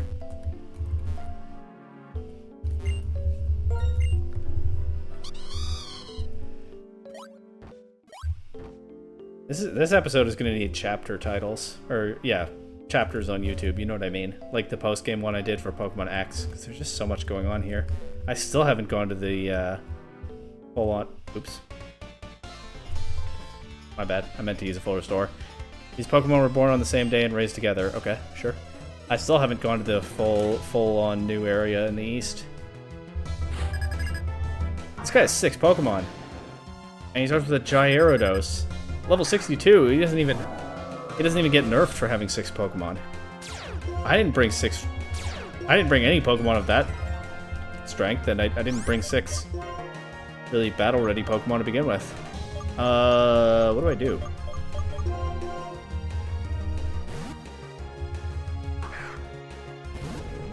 Let's see what this Gyarados does.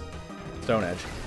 If I lose, and I'll try not to, then I think I come back with Toronto, and I try to coil setup on this Gyarados. But here's hoping it won't come to that. Now that I know it has Stone Edge, I can't beat it with my Swanna, though, which is what I was thinking to do. Maybe Red Deer? But it resists all of Red Deer's attacks. Maybe Sword Stance? I mean, Red Deer is the only Pokemon left that isn't weak to Rock. Red Deer and Montreal are it. I mean, I guess I could stall out the Sword Stances, but... or the Stone Edges. I thought of Sword Stance because I'm using it here. Do you think it says Earthquake? Alright, I didn't see that coming. Maybe Coil setup on this doesn't work either. Okay, but it doesn't KO. It doesn't have a lot of PP, and it can miss. We're going to try to full restore through this.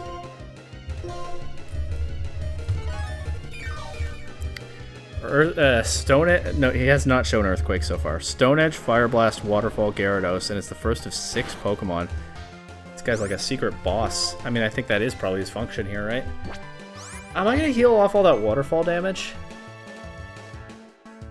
That did so much. I have to heal every time. I think I'm just gonna lose. I think I'm just gonna lose to this guy. Well, let's go for a +2. Controls are being weird. There we go. Let's go for a +2 Iron Head and maybe flinch. Now I'm faster. I did so little damage. Alright, can I Dragon Pulse through this? Maybe he'll miss his Stone Edges. I was not ready for Challenger's Cave. I didn't know what was in here. Maybe this Gyarados is the legendary Pokemon.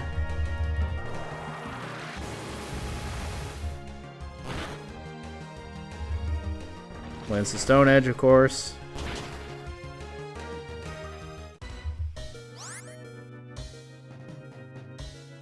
If I heal here, I think I just get 2-hit KO'd by Waterfall anyway.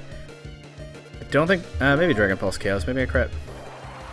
The alternative I was considering was go for an extra sensory flinch, but I didn't. Okay, miss it. This guy lands his Stone Edges.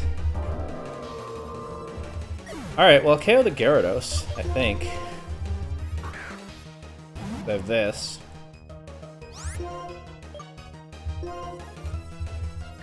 Actually, I thought maybe he'd have a full restore of his own, but no. Alright, 1 Pokemon down. I feel like I am battling Tobias now. 1 Pokemon down. Next is Rock type. This will have Stone Edge too. Maybe I just flinch it forever with extra sensory. Actually, maybe I just need 1 flinch and then a Focus Blast. Yeah, as if that's happening. I don't think Coil setup is going to beat this guy, but I am going to try it.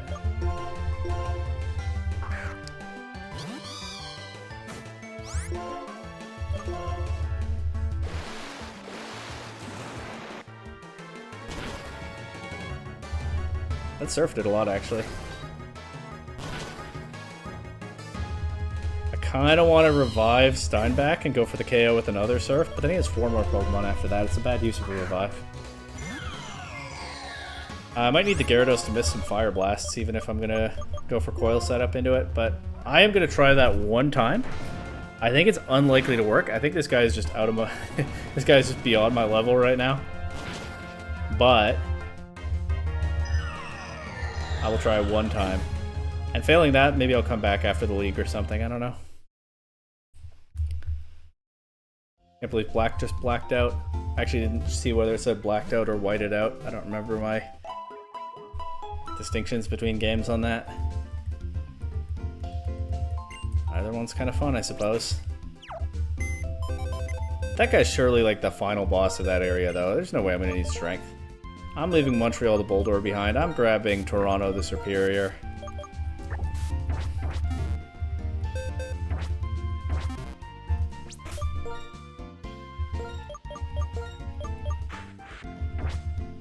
I'm putting Toronto in front of the party. I'm gonna try 1 time to set up on that Gyarados. Who knows what his other 4 Pokemon are, but he's only shown physical attackers so far if you ignore that the Gyarados has Fire Blast, which is admittedly a pretty big thing to ignore.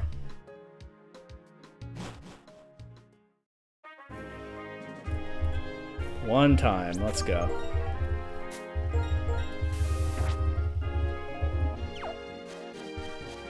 That guy was like, my Pokemon were born on the same day, and I was like, alright, cool story, bro.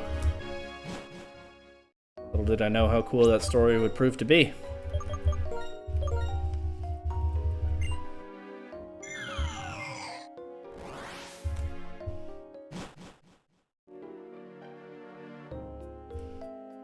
Oh, now I remember which way to go over here.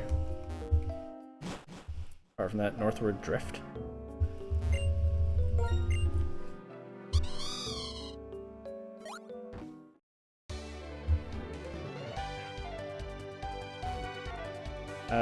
This way.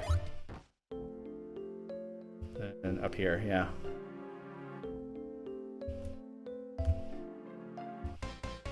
I could actually go past him. I just noticed that. These Pokemon were born on the same day and raised together. I could go past him. But that's not very sporting, is it? Why is veteran Sean such a menace? Why isn't this guy the champion? Or maybe he is, and that's why he's hanging out in Champion Cave. There's my Leech Seed. You know what? Even if I get wiped out 5 times by Fire Blast, I have enough revives to overcome that. I'm down to try. Even at some revive cost. Okay, no, that doesn't KO. Good. Should we actually be able to set up on the Gyarados then? The only question is, you know, do we beat the rest of his Pokemon after that? I'm healthy enough to use a Moo Moo Milk instead of a full restore. Did you remember that I bought a dozen Moo Moo Milk? I'd forgotten. Until I saw them in the bag. One of the earlier battles this recording session. Lands another Fire Blast. You know what else is bad news? Honestly, maybe I should have just gone for Coil first and not Leech Seed, because if he lands all his Fire Blasts, and it seems like his convictions are strong enough, the Leech Seed damage might add up more quickly than I'd like. Well, we'll see.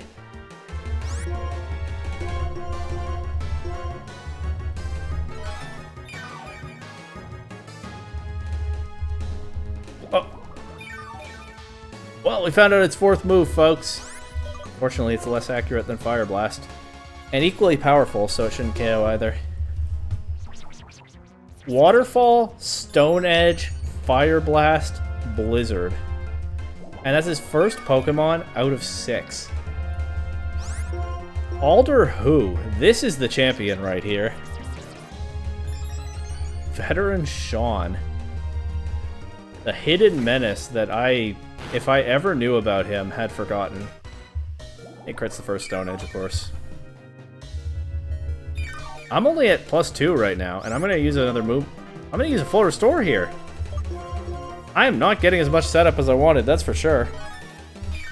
Please go back to missing your attacks, my friend. Okay, he hasn't hit a Blizzard so far. That much is good. But yeah, I'm going to go to +3, and that looks like it might drop Leech Seed damage this turn. If not, then next turn.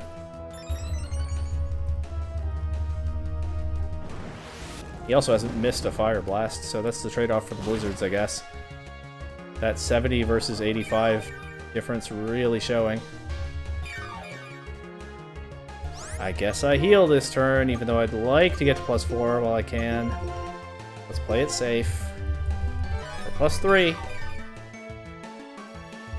If he goes to the Gigalith again, I don't know why he would in this position. I don't know what his other 4 Pokemon are. If they're 5 Gigalith, then we should be fine. There goes Gyarados. Already best starter just for taking that down. Among many other reasons. Druddigan. Okay, that's physical. The worry is that it has Dragon Tail. Also, no need to rush. Use another Moo Moo Milk here. But if he Dragon Tails away my boosts... See if I don't just Rage Quit. Flamethrower. Okay. It's a Druddigan. It's probably not that strong. It's strong enough. 2-hit KO. I have a lot of full restores, though. I am going to play this one out. This is Champion Sean. I don't want to hear anything about me spamming all these items. Champion Sean is no joke. Also, he can still win with the... Or, not win, but... Well, if he takes out my Superior, he might just win from there. Right, but he can still do that with a crit.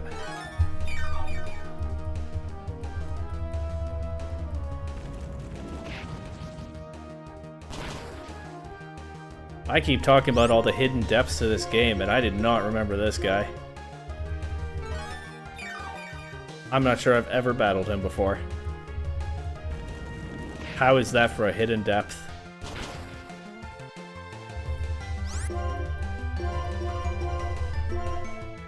Yeah, I am just stalling out his Flamethrower PP at this point. I don't want to hear about it.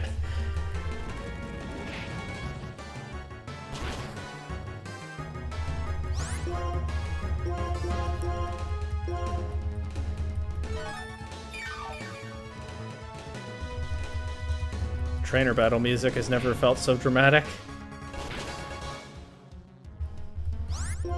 Champion Sean of Champion Cave with his legendary Gyarados. Unreal.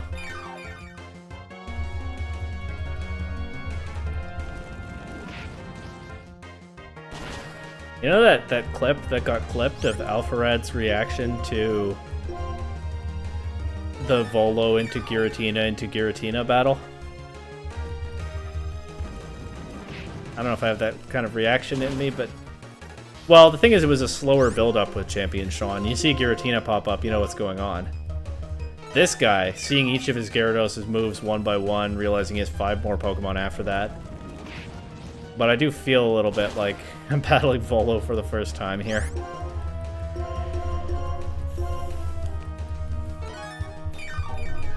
You know?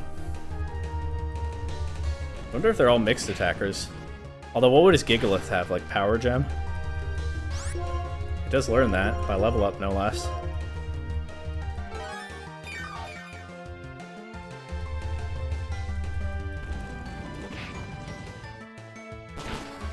I have not been counting PP, but I must have used a lot by now. Yeah, I think he's probably close to running out. Maybe a few more. I can play the game again.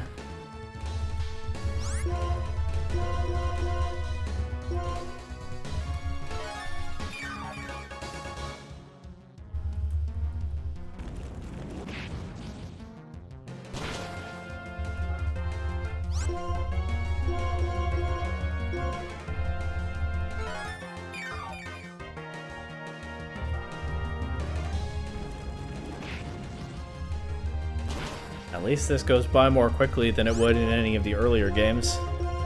Maybe not like Gen 1. Although in Gen 1 I don't think NPCs can run out of PP.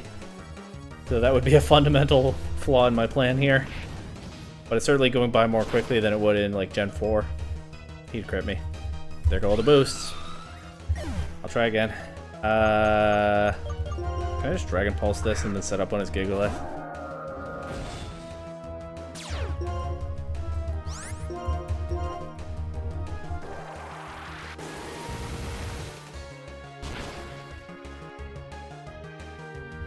Ooh, that almost KOs. Not quite. But now he's locked into Outrage. But I think I want to go this. I'm trying to draw out the Gigalith, right? Maybe I would need it to go Tornadus here. I didn't really think very hard about that one. Rodigan goes down. I used a bunch of full resource for not much gain. He has of course he has a Snorlax. Why would he not have a Snorlax?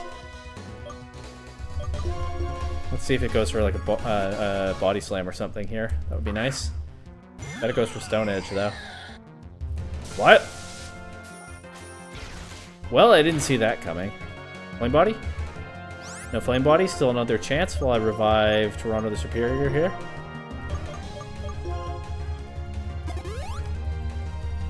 Do I have Flame Body? Actually, I think I have Flash Fire. Nope, I have Flame Body. Perfect.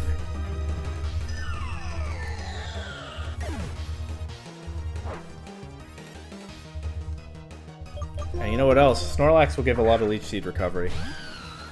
We can at least get some of the setup back, although the residual damage will add up quickly as well. There's the Body Slam. No para, please. Alright. I don't mind using a full restore on that. Do I? I think it's worth it, even though it is more residual damage taking away. But this guy's team does have a certain flavor to it, right? Strong physical attackers, even if some of them have mixed movesets. We know he has a Gigalith that hasn't come out yet in this battle. So only getting a little bit of setup here. I'm not going to use one. I'm not going to use another item right now, but only getting a little bit of setup here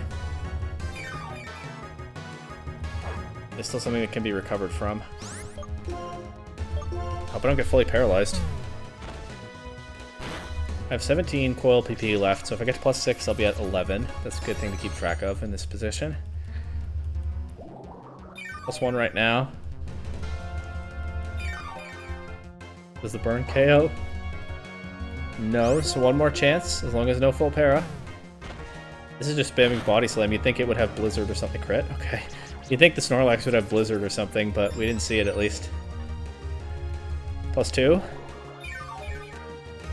Snorlax drops. We're actually halfway through his team now. Who's next? Yeah, that figures. This might have Rapid Spin, and if it does... Although, with his movesets, it probably doesn't. You know what? It probably has Fissure or Horn Drill. I think Excadrill gets Horn Drill. If it does have Rapid Spin...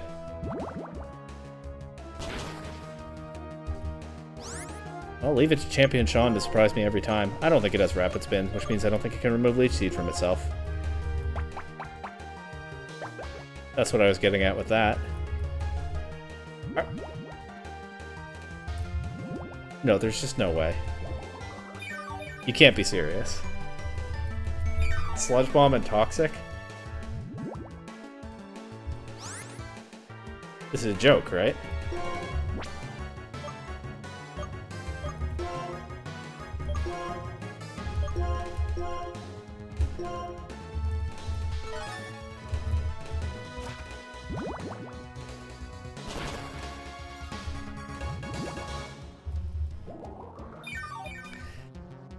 Okay.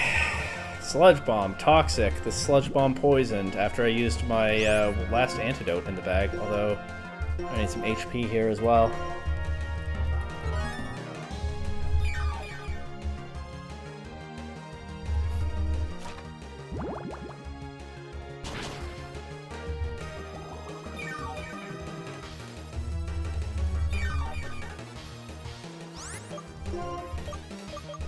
I'm going for damage here. I'm tired of getting poisoned by this thing. Maybe I can set up on the next Pokemon. It's Gigalith and one other that we still don't know. Okay, Leaf Blade KO's at, I think, +2. Nice. Oh. Well, if I'm tired of getting poisoned, I guess I've come to the wrong place. Why is he using Air Slash? That's such a normal, unsurprising move. This guy's losing his touch. Can't believe this Crobat just used Air Slash. I am fully committed to the full restore spam at this point. I don't care. This is Champion Sean.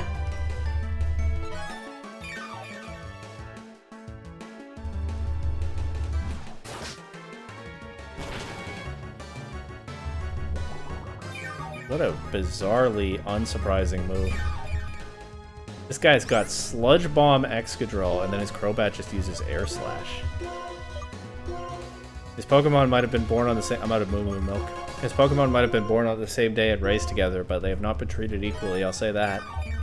You deserve better, Crobat.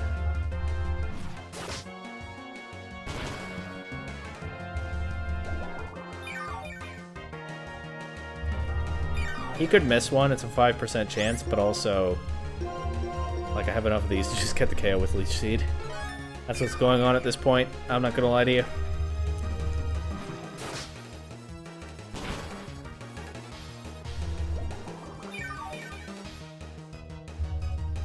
At least Alder is gonna...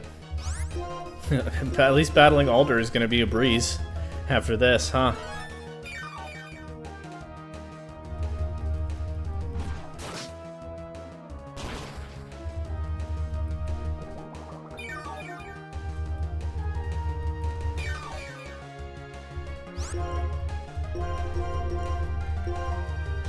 No, Gigalith is his last Pokemon. I think there's a reason we haven't seen it yet. I mean, it could crit me with Stone Edge. That's always possible.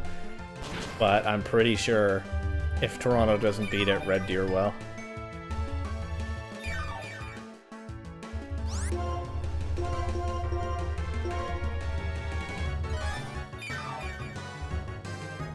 What an expensive battle.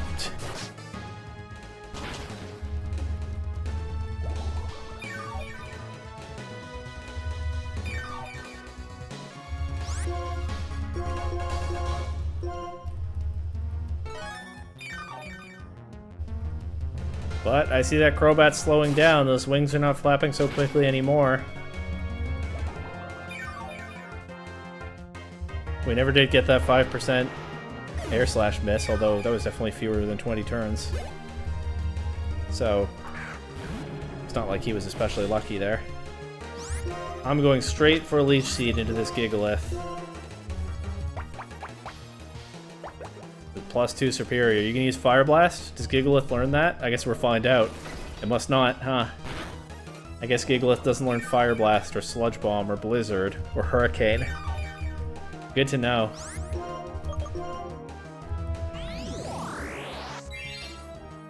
And I can probably stop using up items now, as this will work nicely. Crit me, I dare you. Just didn't have it in him. There we go, best starter sweeps. That's what happened here, right? We all agree, best starter sweeps.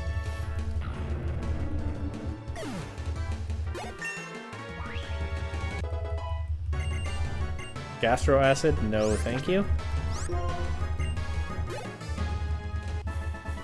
Best starter sweeps. Oh, you're pretty good. Thanks, Sean. Our days with Pokemon are full of happiness, and our joys will grow as we live together. Alright. Probably want to go this way first. Yeah. Any hidden items or something? No, just scenery, basically. Oops. Not just yet.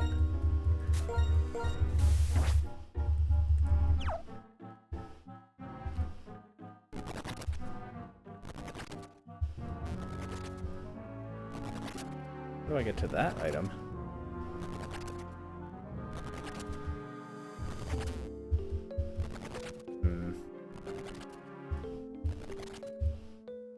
More going on down here than I expected. Maybe Sean wasn't the end. Uh-oh. A timer ball? Okay.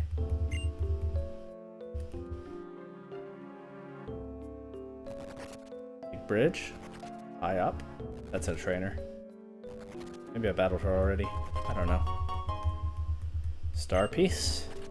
Sell that. Just checking whether I can surf here. Didn't think so.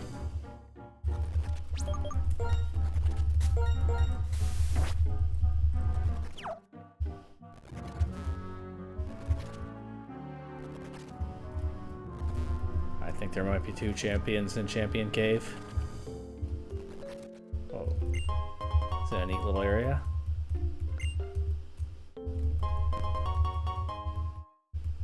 Steps on all sides. Stone Edge TM. Go figure, Sean probably left it there.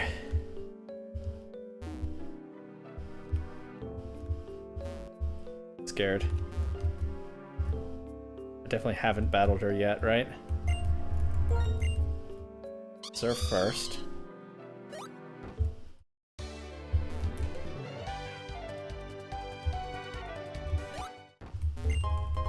And find an oval stone.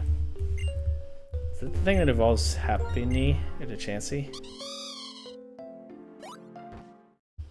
And probably a dead end that I encountered from the other side earlier. This is the how do I find that item moment. It's a black belt. Did I still not have a type boosting item yet, or do I have more than one black belt now? That's actually easy to check. Wow, my first one. That's gotta be all 17 types. No fairy in this game accounted for, right? Surely.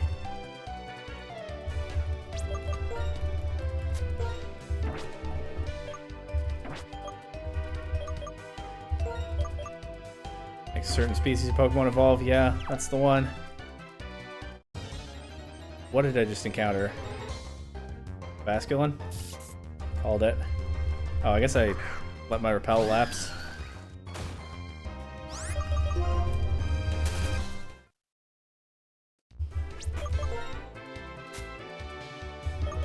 Oh, I moved it to the top of the bag, but I didn't actually use one. That's silly. Okay, looks like that's all there is to see. End of the line. Ready? I hope I am. Please tell me what kinds of Pokemon are by your side and share your happiness when you are happy.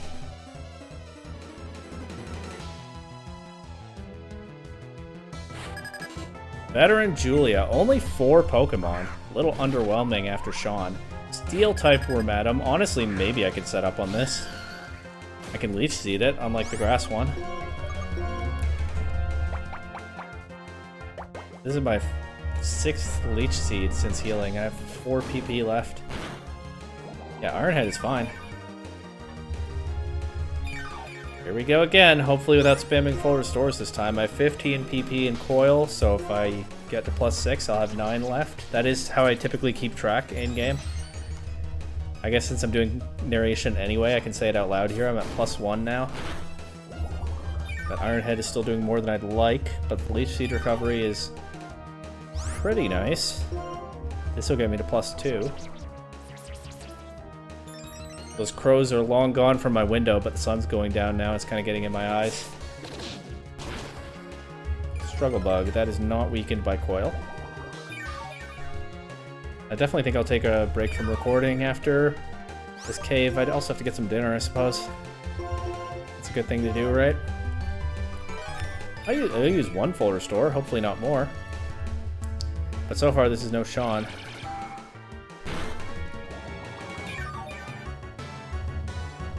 Wormadam's just not that strong a Pokemon, thankfully. It's no Gyarados, Druddigon, Snorlax, Excadrill, Crobat, or Gigalith. Good cave team too, huh? Like Sean, maybe Sean isn't the champion because he spends all his time in caves like this one. Excadrill, Gigalith, Crobat, Druddigon, all very cave-dwelling Pokemon. Druddigon, I think, has actually found a Dragon Spiral Tower in this game, but it obviously is meant to live in caves. Snorlax lives in the mountains, probably spends some time sleeping in a cave.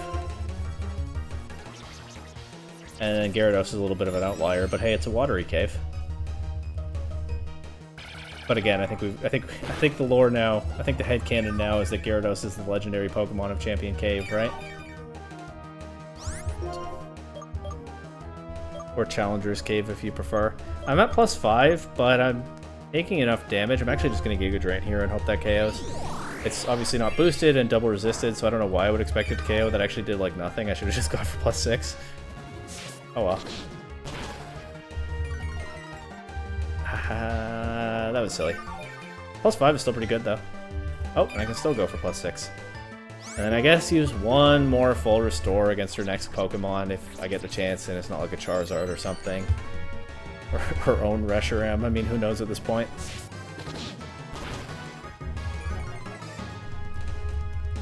Oh, I forgot about all the Struggle Bug drops in my special attack too. That's why the Giga Drain did so little. Whoops. There's that VGC skill again. Oh boy, it's not a Charizard, but it's not much better. I'm just gonna go straight for a Leaf Blade and get what damage I can. Just kidding, it's faster.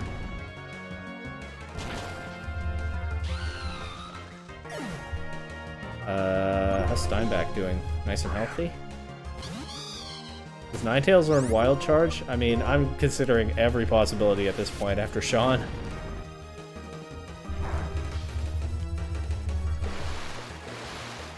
That Fire Blast is a 2-hit KO.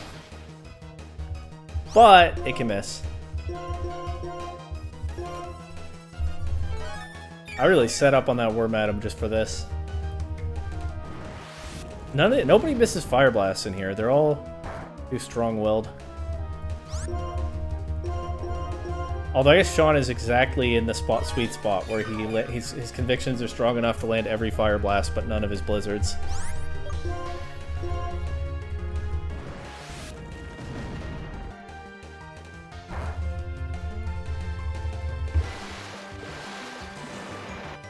I think she only has 1 Fire Blast left. Should I gamble on it missing? No need. Critter. Okay. What's next?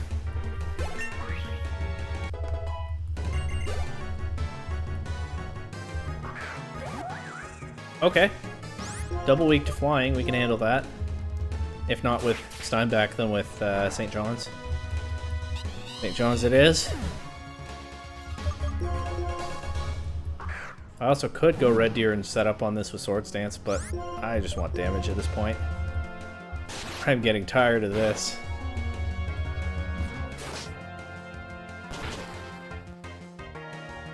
But I hope her last Pokemon is a bad Cobalion matchup. We're seeing fire or grass. It might be a water type. That's a water type, alright. It might Ice Shard me, but I'm just going to go for a Focus Blast. Okay, that would have worked well if I hadn't missed. She probably has Ice Coverage. It's her last Pokemon. I have no problem using a Revive here. Actually, let's see if I need to. It probably won't one-shot Red Deer, right? That's Sacred Sword. That is not a 2-hit KO. Okay. Maybe she has Blizzard, and maybe she'll miss if I go, never mind, she crits me, and I lose.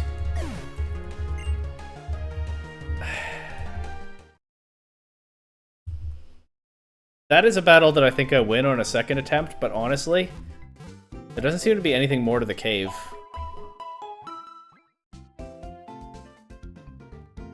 Maybe I'll come back later. I cannot be bothered to have a rematch with veteran Julia right now. Obviously, it was safer to revive somebody there, but I bet that doesn't KO with a crit. You know what? I'm gonna take a recording break. It's time. Maybe I should end the episode here. I mean, I beat the champion. That's a pretty good ending point. But I think more likely I'll just take a break. And you know what? That also buys me time. At least a couple hours. Maybe I'll sleep on it, depending on when I next want to record. For a final decision on my ground type for the next stretch of the run. Yeah, I definitely need to rest up after that ordeal. Holy